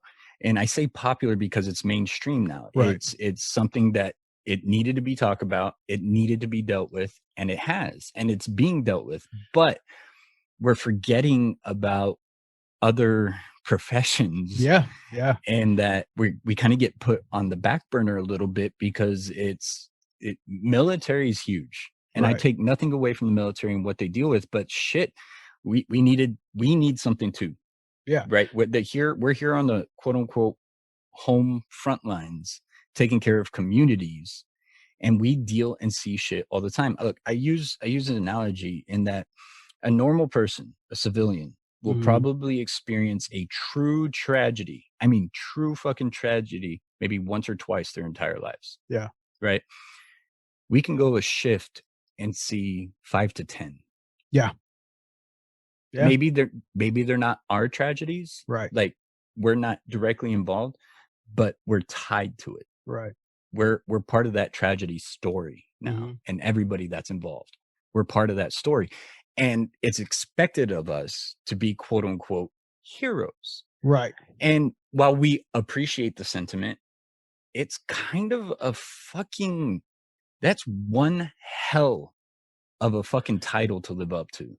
Yeah. And in that itself, being called a hero feels like, well, fuck, I better not fuck this up.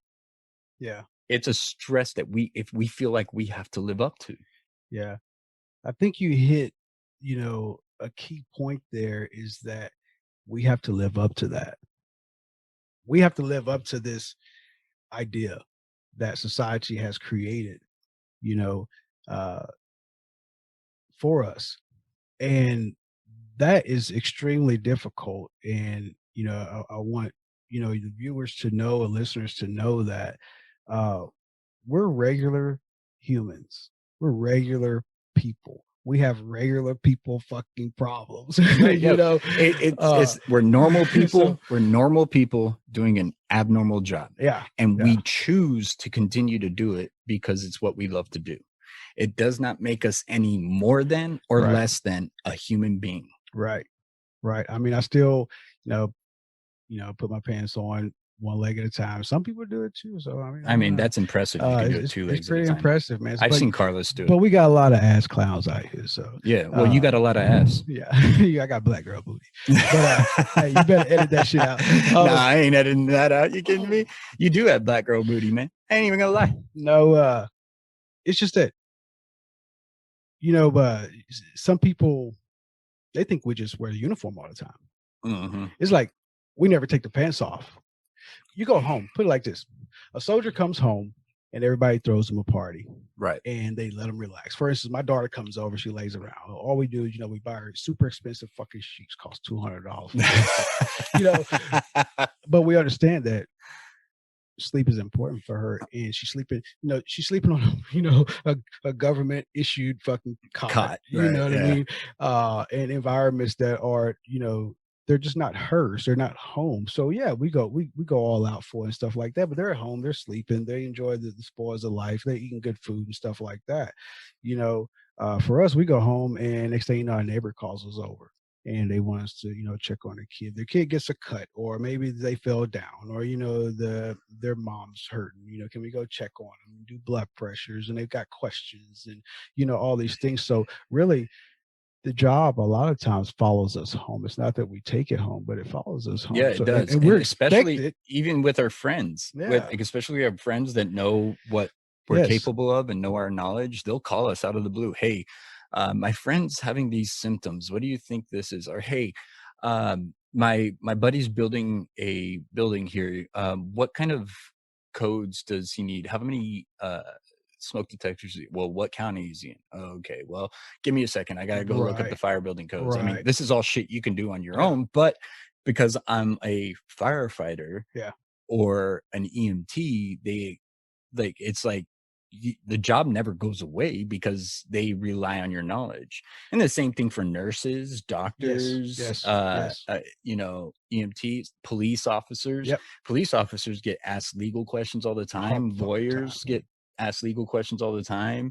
And it's like, look, I'm at a fucking barbecue right now. Can I enjoy this fucking chicken without you asking me about Yeah. work shit? Like, I love my job. Don't get me wrong. I just sometimes I need to not like. It's a running joke when the kids are running around and doing crazy shit and running around the pool or, you know, flipping off the pool and doing the Yeah. flip into like I always say, hey, I'm not on the clock right now. If you get hurt, I'm calling 911. I ain't fucking doing nothing. You know, You know, I like had to learn how to develop that attitude, man, because, you know, here's what's fucked up, man. I tell you, I went out to my sons. I just take the boys out. We would go camping, you know, every year a couple of times. But one of the big ones was spring break. We go out to New Braunfels, and we go to the same place all the time. We float the river and all that kind of stuff, man. And I show up, and they're like, "Oh yeah, you're the firefighter, right?" So, well, it's good to know you're here. If we have any oh my problems, God. Yep. we'll come Yep. and I've get heard you. that. Yep. I've heard And that. I was like, "Fucking A, are you serious right now?" You know, so So it's now like you're on call. I love this is my getaway. I'm coming out here, you know. You know, I'm on River Road. I just want to enjoy the river, drink some fucking beer, and hang out with my boys, you know.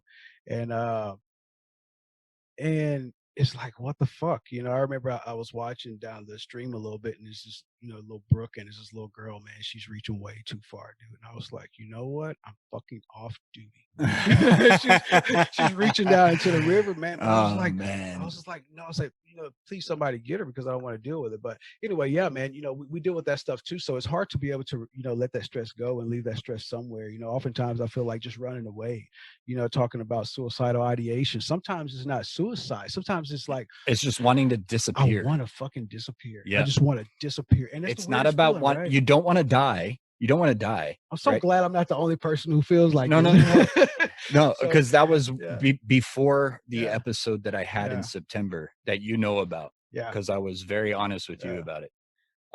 And I'm slowly being more and more honest about it with my audience. Yeah. They do know something happened on September 20th that where my depression almost won to Right. where we would not be having this conversation right now. Yeah.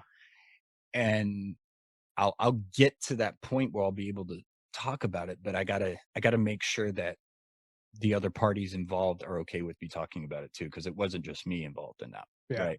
So, but the feeling before that was I just want to disappear. I just want to be gone. I don't want to die.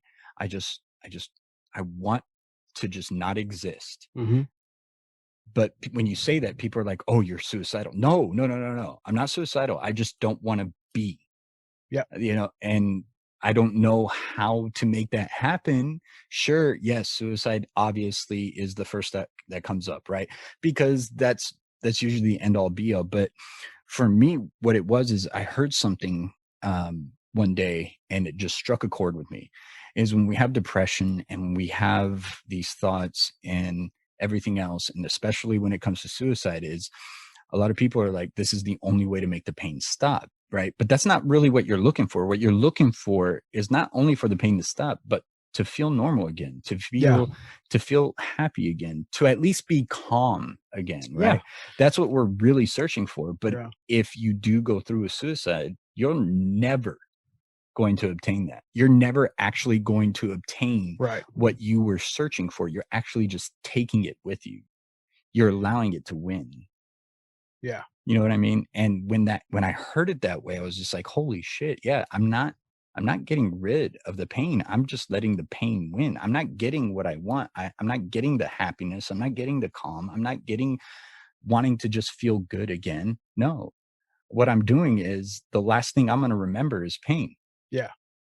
That's going to be the last thing you remember is pain. And that's when a real fireman kicks in. It's like, fuck that. Yeah, exactly. Right. You know, it's like, yeah, fuck that. But sometimes it takes a little bit longer to get to that point. Get to that point, man. But it takes having that conversation. For me, it took an extenuating circumstance that could have really been detrimental to not only my life, but to a lot of other people's lives. Yeah. Yeah. And it sucks because when we deal with those things, it's like, no matter how many people love us, no matter how many people care about us, our depression does not give a shit about any of those people. Right. It even though I know it doesn't make sense. It doesn't make sense.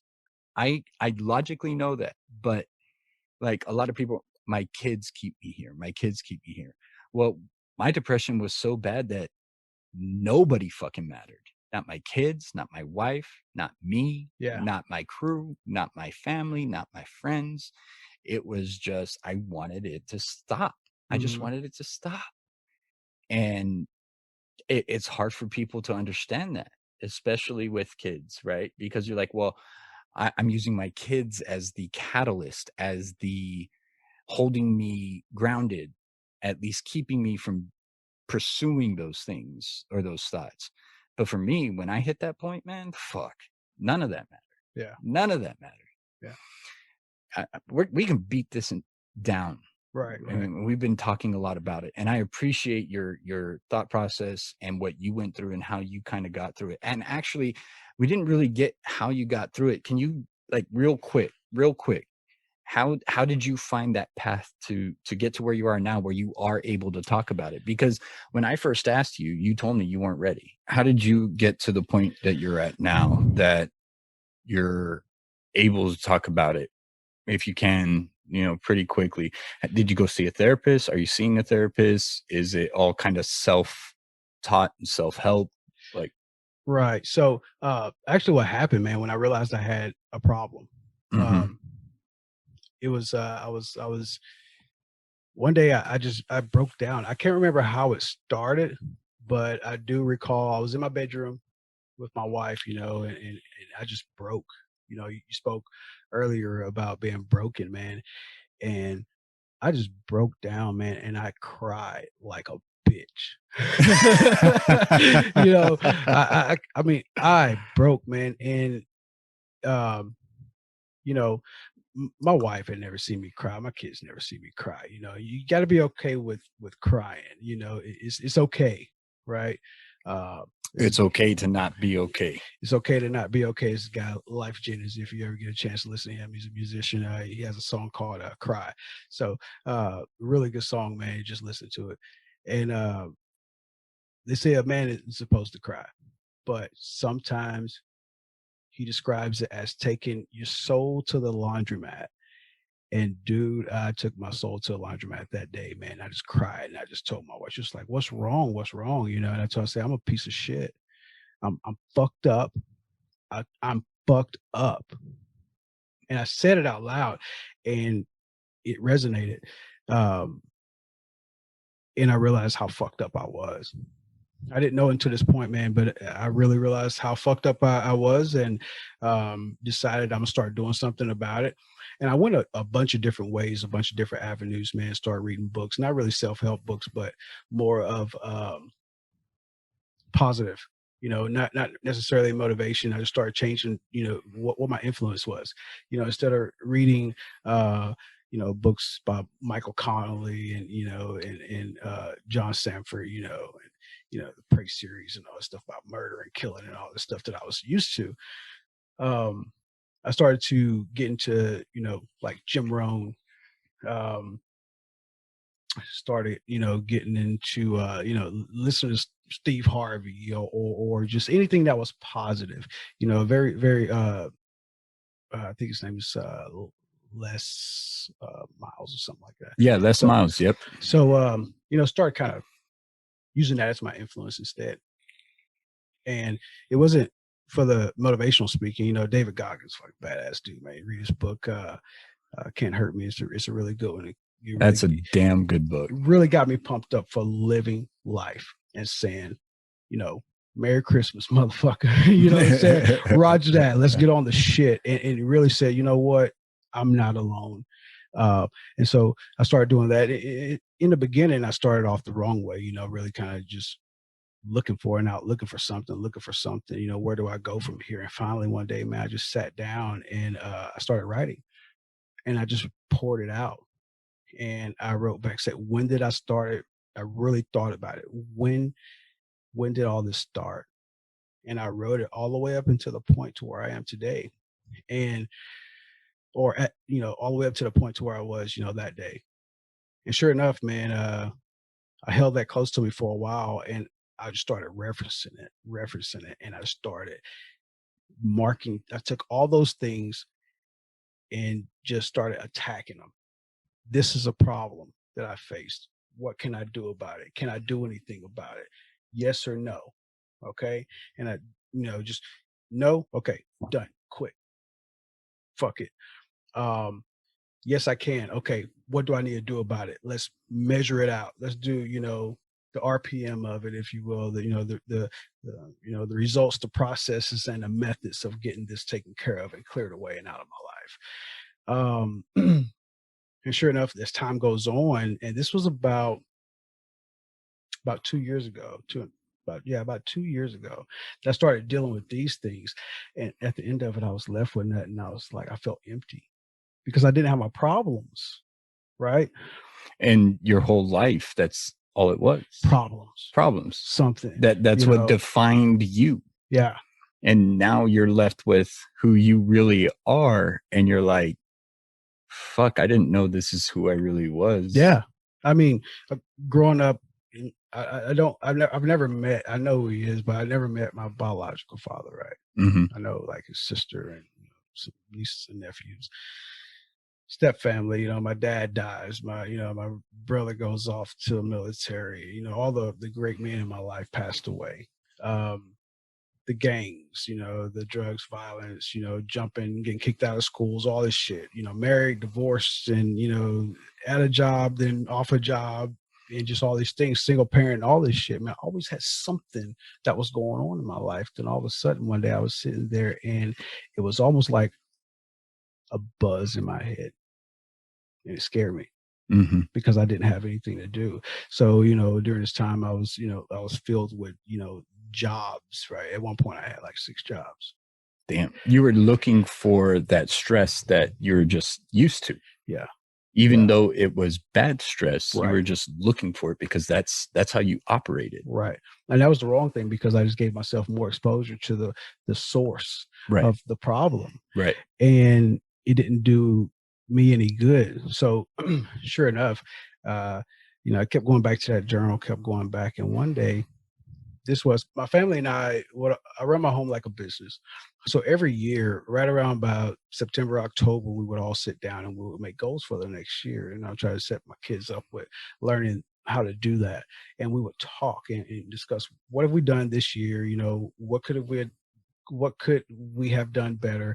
Do you have any criticism for me as a father, as a husband? This is almost similar to a post-incident debrief, right? PID. And what do we want to do next year? What do we want to accomplish next year? So at the beginning, or what is this? So the ending of 2019, I guess, we all sat down, and that's the whole family went around, and I always go last. And I was like, "What are you gonna do, Dad?" And I was like, "Nothing."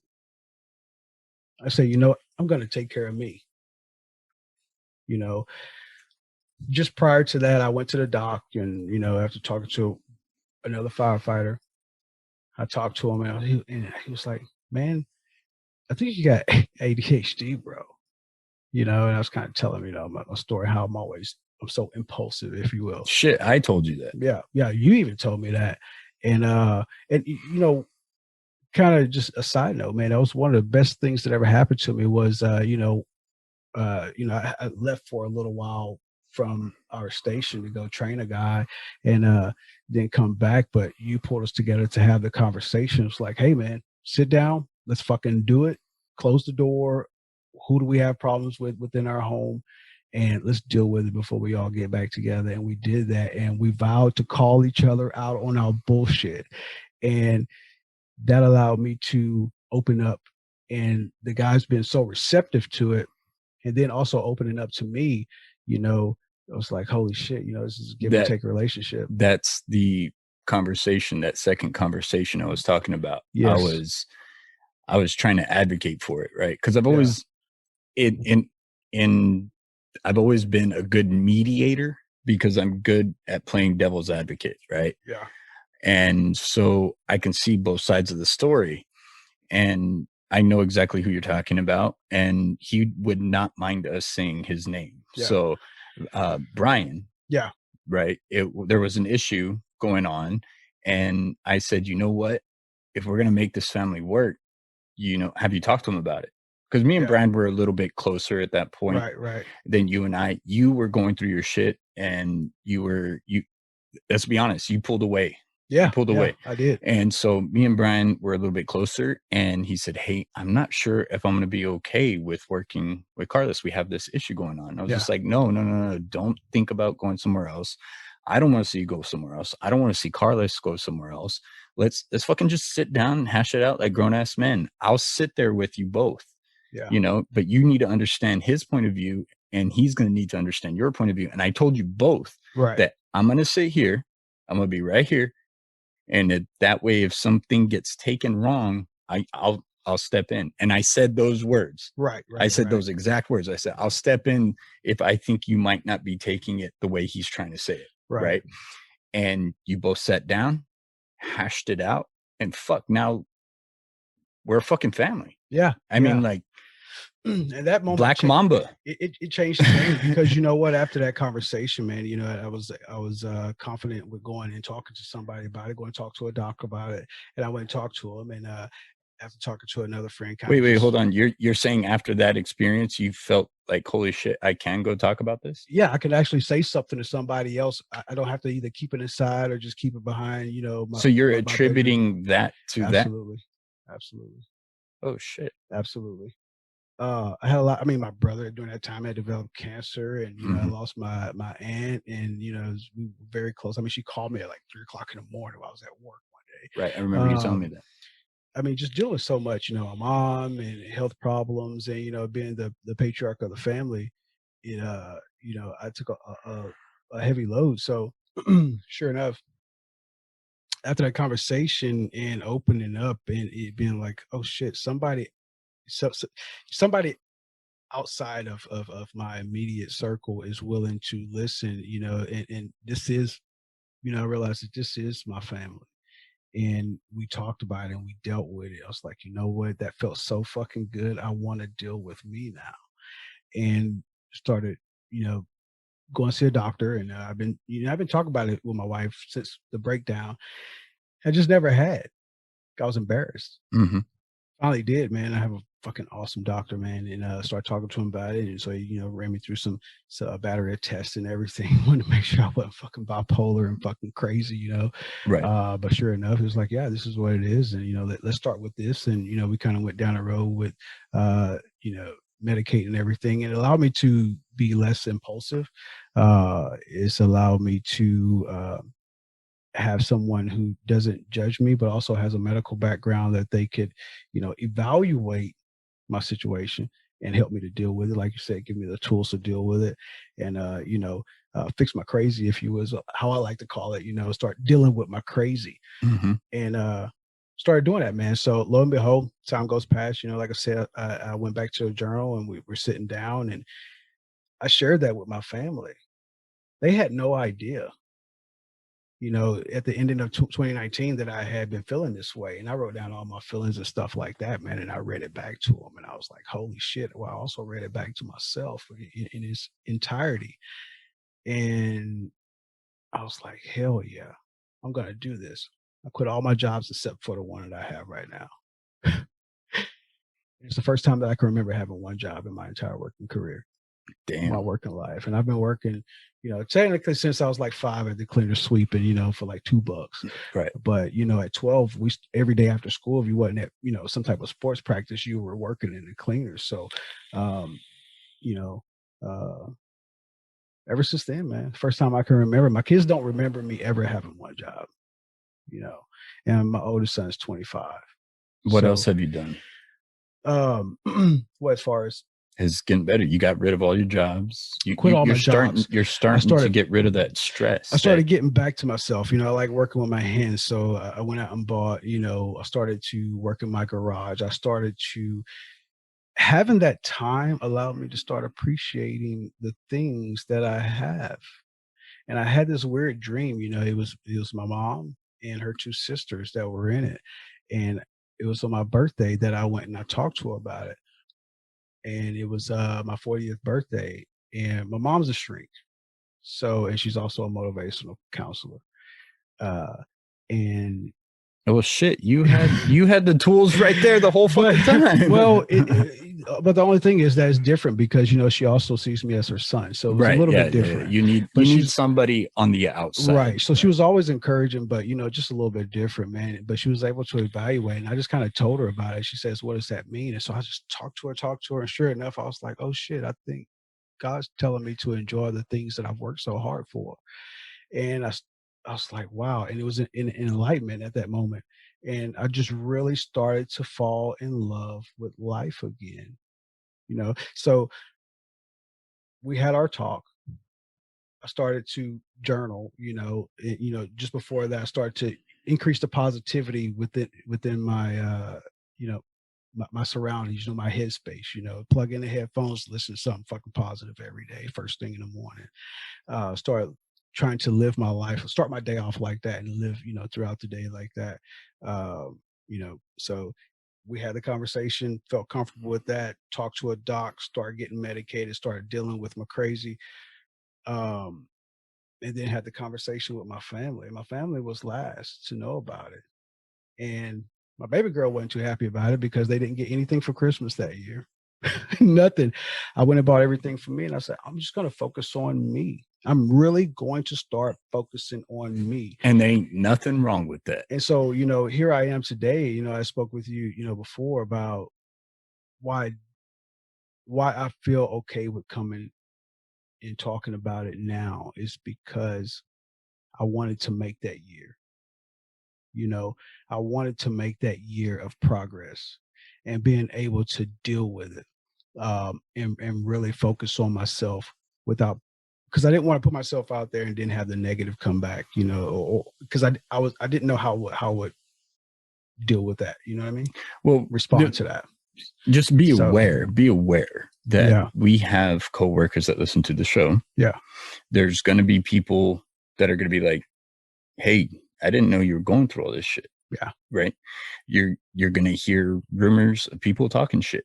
Yeah. I'm going through that right now. There's rumors of people talking shit about me, about how I'm dealing with my mental health issues. They don't agree with how I deal with it, but they don't have to agree with how I deal with it, man. They don't matter. Right. They don't fucking matter. What matters is how I feel about me. And if what works for me, then that's what it is. Yeah. And I don't need their approval. Would it be nice to have their support? Fuck yeah, it'd be nice to have their support. It'd be stupid to say otherwise. Yeah. However, I need to know that me being better for me is for me. Right. End of fucking story. Yeah. So now it's just like, I really don't give a fuck what you guys say about it. If it's negative, I really don't give a shit, because you know what? Now I'm comfortable in my skin, and that's the best feeling in the world, man. It's the best fucking feeling in the world. And having that high, I'm not willing to give that up for nobody. No negativity, no bullshit, no nothing, man. Even, stuff we've been going through this year, with COVID and all this other bullshit and, politics and all this crazy stuff, man. I mean, I stopped. I'm not on social media anymore. Turn it off. And so that was prior to that, it was one of the things that were just so much negativity. Mm-hmm. I cut a lot of people out of my life. Which is good. It's okay to cut toxic people out of your life. That is an okay thing to do. And I was okay with it. Quit answering my phone. start really some days I'm just like, I'll text my wife, hey, look, my phone's off, call me on the house phone. Nobody has that number except for, You still have a house phone? yeah. Jesus Christ. How old are you In again? case of emergency. Yeah. Fucking grandpa? Well, and you know what? But sometimes I turn my cell off, and only people has it is immediate family, Right. wife, kids, in-laws, and my mom, brother, stuff like that. Right. That's it. If you call that phone, then you're looking for us. Right. Otherwise, I mean, made it to where I could actually focus on me. Right. And like I say, dude, my wife's a fucking champ, man. She's allowed me to do this. Mm-hmm. And that's hard to get a person who depends on you so much. Not just my wife, my kids too. My kids was a little bit more of a struggle, but sure enough, next thing you know, my son goes to college and my daughter finishes college and enlists in the military, and my baby girl, she graduates, starts college and she leaves the house, and things just started fucking working, man.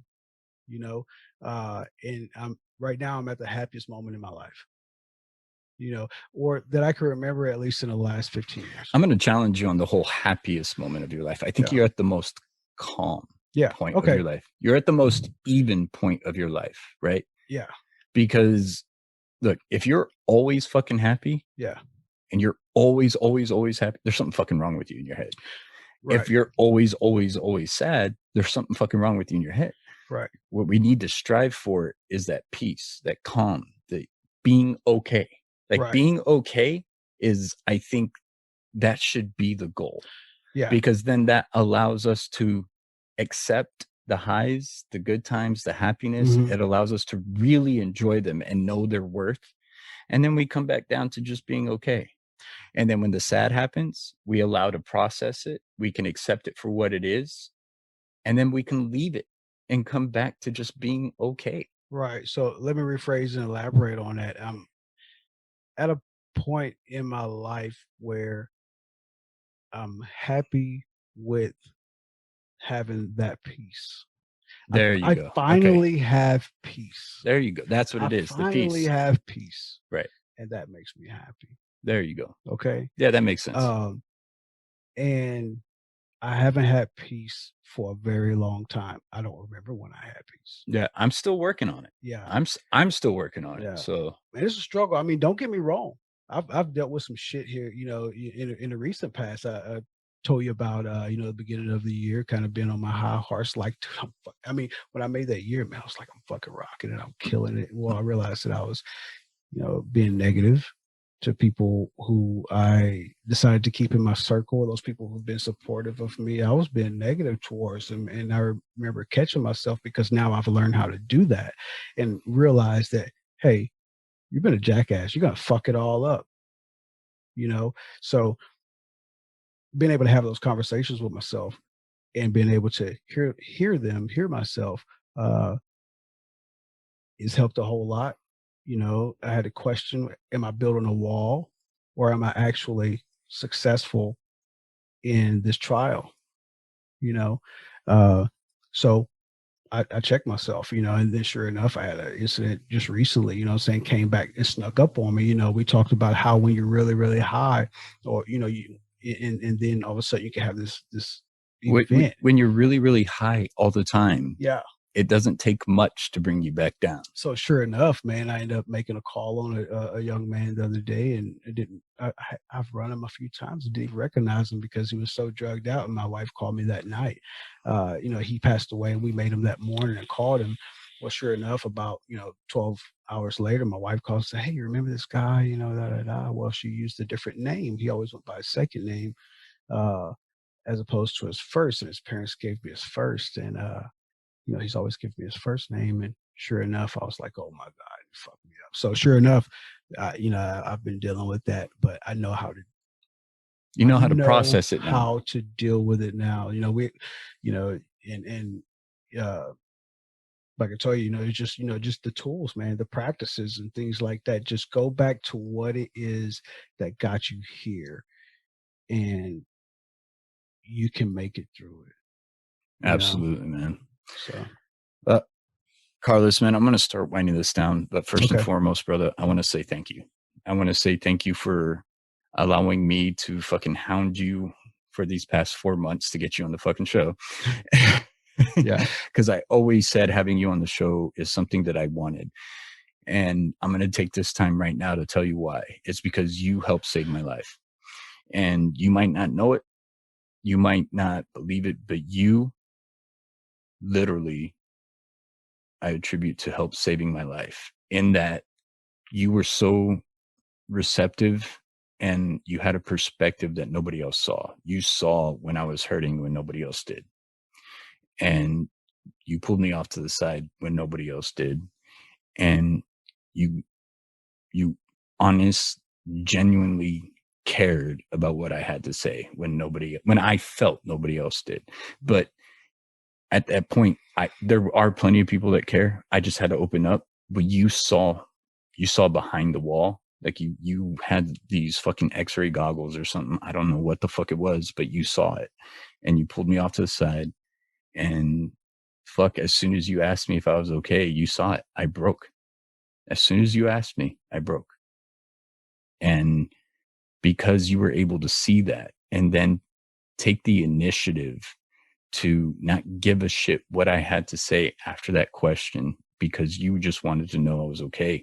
And I felt that. You helped save my life. You showed me that I was not alone. And I'm kind of thinking is because you probably knew what being broken looked like. And your experience within yourself and the things you were going through allowed you to see what was going on in me. And you took the time and you took on my shit by just listening to it, and you did it willingly. And because of that, you have no idea. I mean, I've told my wife, I've told my therapist that it was you when it came to the fireside. It was you that showed me that my brothers can save my life in more ways than one. Mm. You did that for me. I haven't really told you that flat out like I had right now, but you did 100%. I attribute the fact that I even still have a job there. I attribute the fact that I'm still alive right now. You're part of that. Not all of it, but you're part of it. You helped me realize I needed to make that decision for myself because you were aware and you gave a shit. So I want to say thank you. And yeah, we're brothers because we do the job together and we're friends, but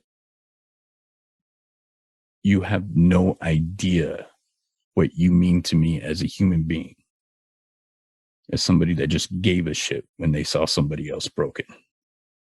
And I want to say thank you. My brother, you're very welcome. Very welcome. I usually close the show with 3 questions. The first one's a little bit twofold. First question. Karlis has his own podcast. We'll call it the Black Mamba Podcast. Okay. It's a pet name at the fire department, everybody.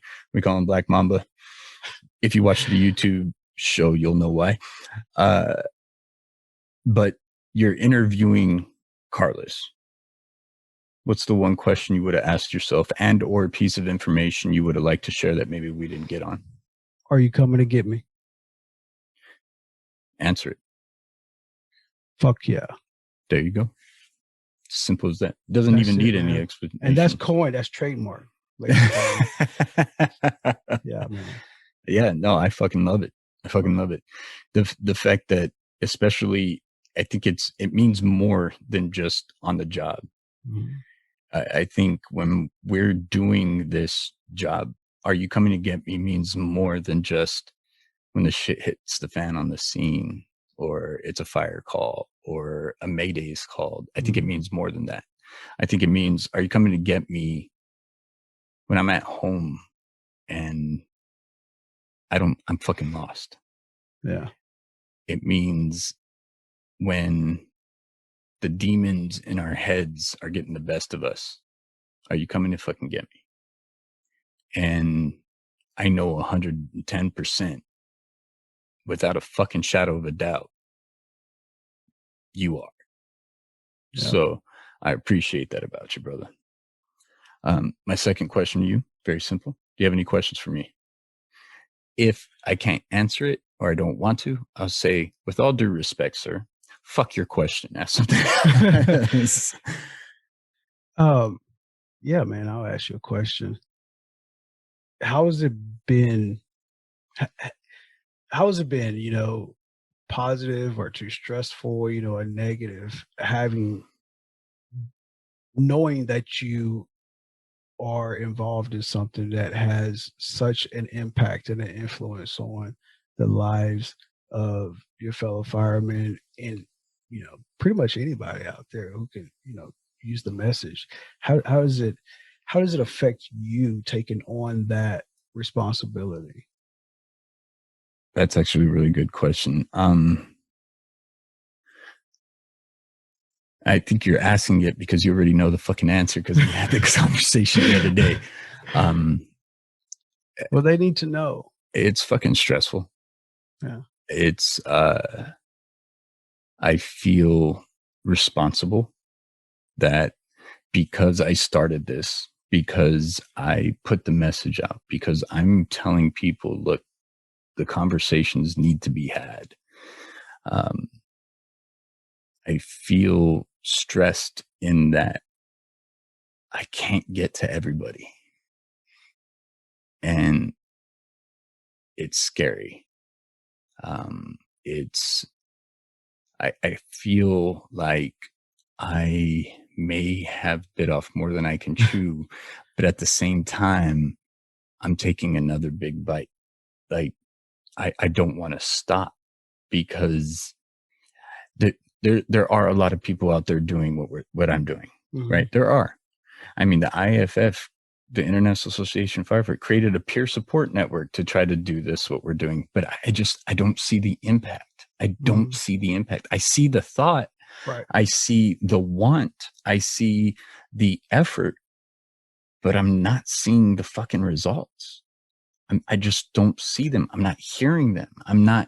We're still 4 times more likely to commit suicide just for being in the civil fucking service. 2019, peer support's been going on before that.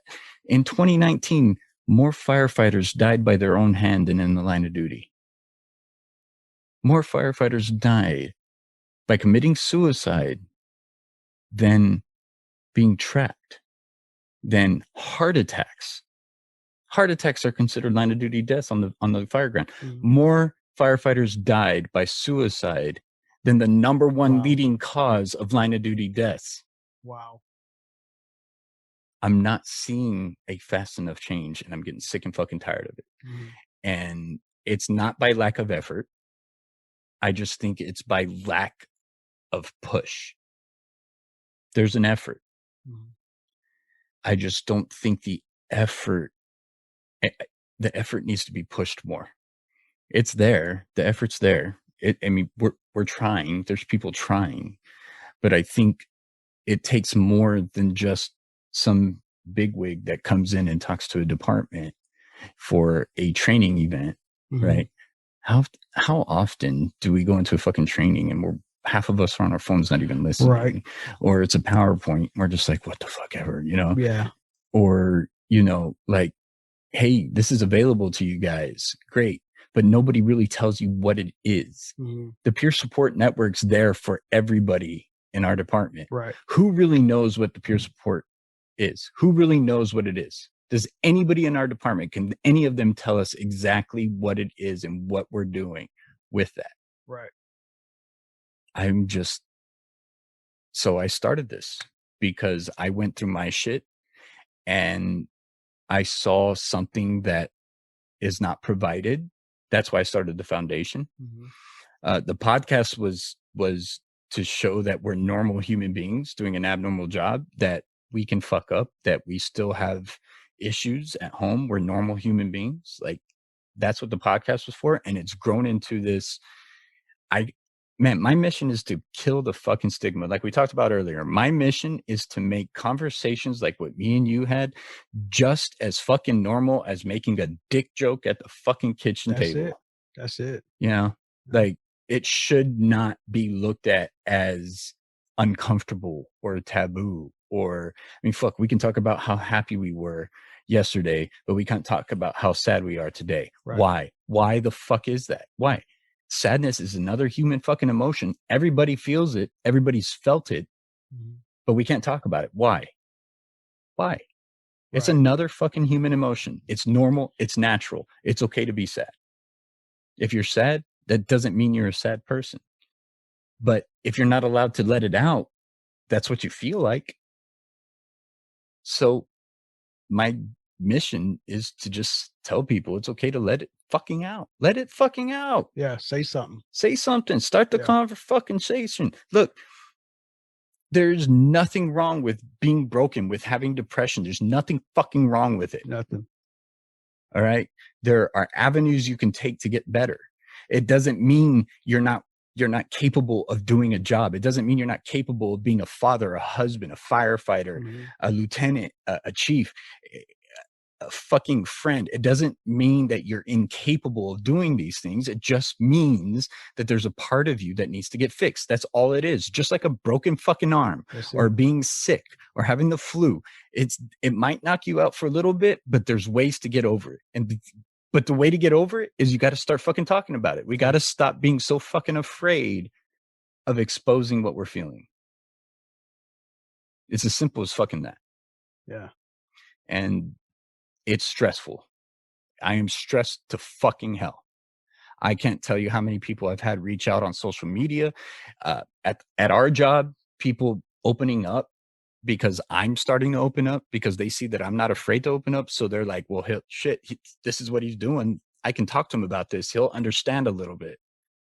I don't know what you're feeling. I'm not you, but I can understand. I can understand the situation. I can understand what you go through because shit, I'm right there next there. I'm next to you, brother. Yeah. I see those patients that fucking eat at you and cause nightmares. I go through the same marriage crises just like you do. Yeah. There's nothing wrong. Those are normal things.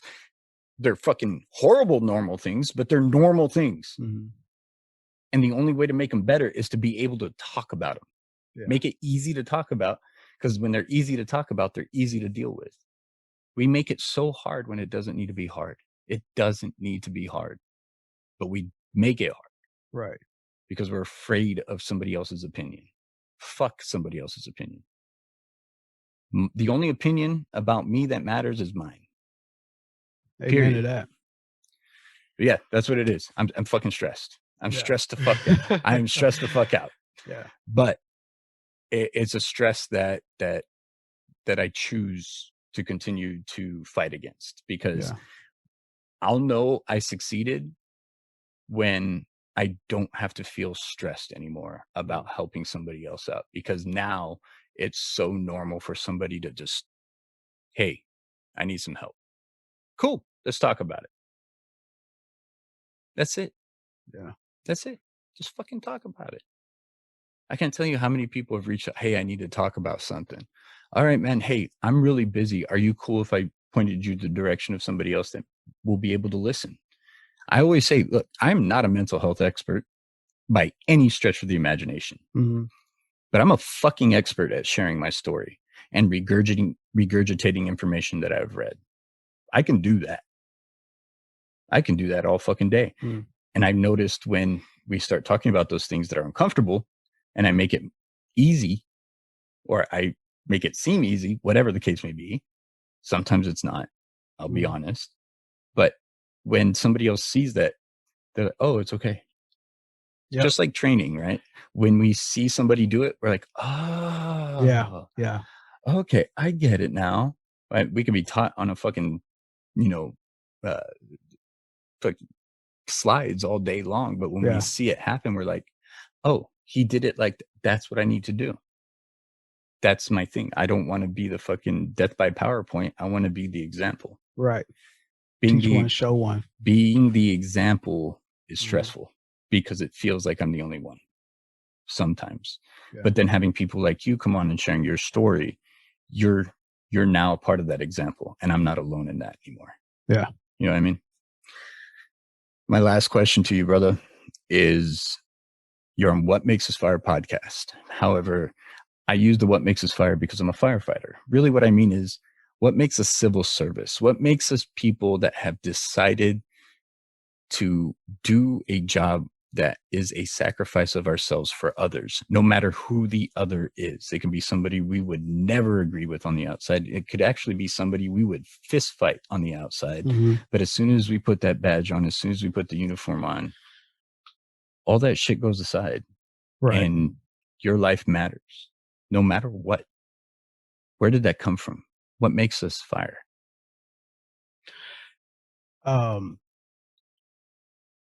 As a whole, I believe is part of the golden rule, man. And so a lot of people, you know, if you ever talk to firemen or whatever, there's a biblical background or spiritual connection, right, Mm-hmm. with the saint. And that being said, so there's a spiritual connection that you have in your involvement with others, and the job. So for me, this job chose me. And it's not really a job, but the craft chose me, Calling. the calling, and I didn't choose it. So, for me, I'm not a religious person, but I mean, I've studied, different forms of, or different religions and so on. But I did grow up in the church, and I believe that what we do is, the way I always described it, and I would say this prayer, especially early on in my career. I remember I would say it every day on the way to work. I would ask God to help me to help him in his divine intervention. Use me as a tool, as a pawn, in this chess game of life. Allow me to be an extension of his arm or his hand, you know, uh, as I go out here and, do his work. So when it comes to the civil service, first of all, somebody's got to do it. But those of us who choose to bear that cross, we are bound to that. We are attracted to that. And we have to be willing to, or better yet, we are willing to sacrifice a lot in order to go out there to do for another that we don't know. So for many of us, it may mean, something different. But as far as, my view on it, man, it's just like, this is an attraction. We're not looking for the nitty gritty. We're just out here trying to help people, in any way that we can. You call me, I'm coming to get you. Okay. So your idea about what allows us to do this and what makes us is more of a divine intervention than anything else. Yeah, that, and the teaching, man, is what you're supposed to do. I always tell my kids, the Bible says, uh, it's about sacrifice in every way that you look at. Any great man or woman that has walked the earth, whenever you read any type of holy book or anything when it comes to a spiritual background, it's about a lot of it has to do with sacrifice. We're willing to go out there and put yourself aside for a moment and do something for someone else. What's the harm in that? Nothing. There's no harm in that. So actually, it's a lot of great in that. A lot. Yeah. you know, and you don't have to have a thank you or anything, man. It's self gratifying already, man. You got, the thank you is in another day, right? Whether you get to live another day or that person gets to see another day, or maybe you're just there to help somebody cope with the loss of a loved one, to help them make it through another day, right? Mm-hmm. So that's what makes us, man. And, you know, at the end of it all, that's what makes us fire, man. That's I can't argue with that. It's hard to argue with that, especially when it's faith driven. Because look, and the reason why I ask is because we're all different. We all have those different moral backgrounds. We have different religious backgrounds. We have different, and we're all different, but yet we're all here doing that job. And if you believe we're doing the job because we're an extension of God, and we're doing something that he has put in our path to do, there's no arguing that. I can't argue that. No matter what you believe, I can't argue that with you, because when it's faith-based, it's because you believe it. Because you believe it. That's what it's about, believing in it. Believe, And that's a good answer. And to get to where I am today, I had to believe in myself again, believe in the work, and that the work is good. Okay. Yeah, I get it, man. I want to say thank you for your time again. I want to say thank you for sharing again. I know you're putting yourself out there right now. I know that, especially with my brothers and sisters that I work with that come on the show, they are exposing themselves to criticism, to judgment from our peers, our direct peers. But not only that, you're opening yourself up to judgment and criticism to people around the world. But you found the strength within yourself to say that it's okay, that you're now good enough with you, that none of that other stuff matters anymore. Right. And I want to say thank you for finding that strength within yourself. I want to say thank you for being the brother you were to me when I was needing it and I didn't know it. And man, I can't say thank you enough for just being somebody in my life that I can call a brother and that I can love like a brother. #no homo. Yeah. If I could add, man, right before we go, man, just from the outside looking in, man, if people would just stop for just a moment and take a look, to what's going on around them, and the people that they say they love, or the people say that loves them, and really look at them objectively, man, they'll see something that I've seen in you. And what I know and what I tell, and I say my wife, that's my best friend. I talk to her a lot about a lot of things that's going on in my life, but I share a lot with her. And you're a good man. One of the things I see in you is that you are a good man, and I can appreciate that, almost like you're a man, you're a man after my own heart, because you care about other people, and that's, to a point to where you'll carry that load, if necessary. You're a great father and wonderful husband. I remember telling her once that it's like, dude, I love to be his wife, no homo. But just because of the way I would hear you talk to her and deal with her, your children, whatever you do, you are always looking out for, you're always looking to benefit or to build up or to help somebody else, man. And like I say, hey, tit for tat, brother, you helped me too. You're the one who spurred the, you want to start this ball rolling, that was the first I heard that. Yeah. I didn't know that. Yeah, like I said, I'm very private. I don't put my business out there, man, and I haven't talked to a lot of people about that. But well, I appreciate you allowing me to be a part of that, and that you consider me a part of that, because that's huge. That's huge. And I appreciate that. So it's good to that you're encouraging people to come out here. You know, and I would say, man, hey, call each other out on their bullshit. You call bullshit on some way somebody mops the floor or washes dishes. Call them out on their bullshit if they're not doing well and say something. And then stick around.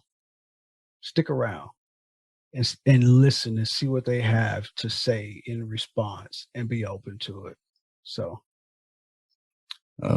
Man, fuck. I'm going to need you back on the show. I'm going to need you to be like somebody can talk to. Yeah. I might even ask you to be a part of the foundation in a realm later on. So be prepared for that. You don't have to say yes, but I think you'd be very beneficial for not only more brothers and sisters in the service, but I think people in general. I think you can help change lives like you helped change mine and your own. So with saying all that, brother, again, thank you. Absolutely. From the bottom of my heart, man. I will see you in 2 days at work. See you. This episode will air in 2 weeks, so be on the lookout for it. What Makes Us Fire Family? This was Karlis, my brother, my friend, fellow firefighter, the Black Mamba. Yeah. Y'all have fun. Stay safe. Get out there, show some love and peace in the world. You never know who's going to need it.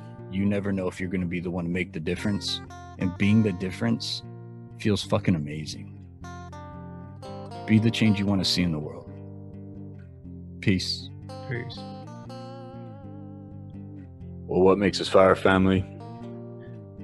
That was my brother Karlis. I told you he was an amazing man. I wasn't lying. I want to thank him again for coming on the show. I want to thank him for sharing his story and sharing how he's found a way to get better, to start his journey, to find it within himself, to start sharing the things he does to make sure that he doesn't slip again. I want to thank him for showing the courage to putting himself out there for the people that know him, for the people that might scrutinize him. He's found the strength within himself to not care anymore about what they think, and that sharing his story will hopefully help someone else. And because of that, I want to thank him from the bottom of my heart. What Makes Us Fire Family, thank you so much for listening. Thank you for sharing. Thank you for subscribing. Please continue to do so. You can follow us on all your social media platforms with the tag @WhatMakesUsFire on Facebook, TikTok, Twitter, Instagram. On Facebook, we have a What Makes Us Fire Foundation group where you can sign up to be a mentor, where you can share your story with somebody else. Help them out. Check it out. If you find yourself in a crisis right now and you need help, please, please, please start the conversation. Start talking to somebody. That's the first thing you need to do. If you need to talk, the National Suicide Prevention Hotline is available 24 hours a day, 7 days a week for you to call. It's completely anonymous, completely confidential. They just want you to make the call. The number is 1-800-273-8255. The number again is 1-800-273-8255. If making the call might seem a little bit much for you, that's okay. I'd like you to visit suicidepreventionlifeline.org. There you'll find a multitude of resources for you to listen, watch, read, and learn from to help you get started on that path of mental health clarity. Also, you all know What Makes Us Fire now has the What Makes Us Fire Foundation. It's a non-profit charity foundation with mission of helping all civil service members, be it active or retired military, and all civil service first responders, be it cops, firefighters, EMTs, dispatchers, nurses, volunteer firefighters, get inpatient mental health treatment. And the way we do that is we help them with financial costs associated with that treatment and the cost of living expenses while they're in that treatment. We will be taking care of them and their family while they're taking care of themselves. If you would like to make a donation, please visit WhatMakesUsFire.com and click on the donate button. All proceeds go to help build the What Makes Us Fire Foundation. It also helps us grow the What Makes Us Fire podcast. Every penny helps moving this idea, this dream forward. To help our brothers and sisters that make the sacrifice of themselves to help others. It would be greatly appreciated. Even more so, it's greatly appreciated when you share What Makes Us Fire. Like, subscribe, YouTube, all of the above. Y'all have fun, stay safe, get out there, show some love and peace out in the world. You never know who's going to need it. You never know if you'll be the difference. And being that difference just feels amazing. Be the change you want to see in the world. Much love.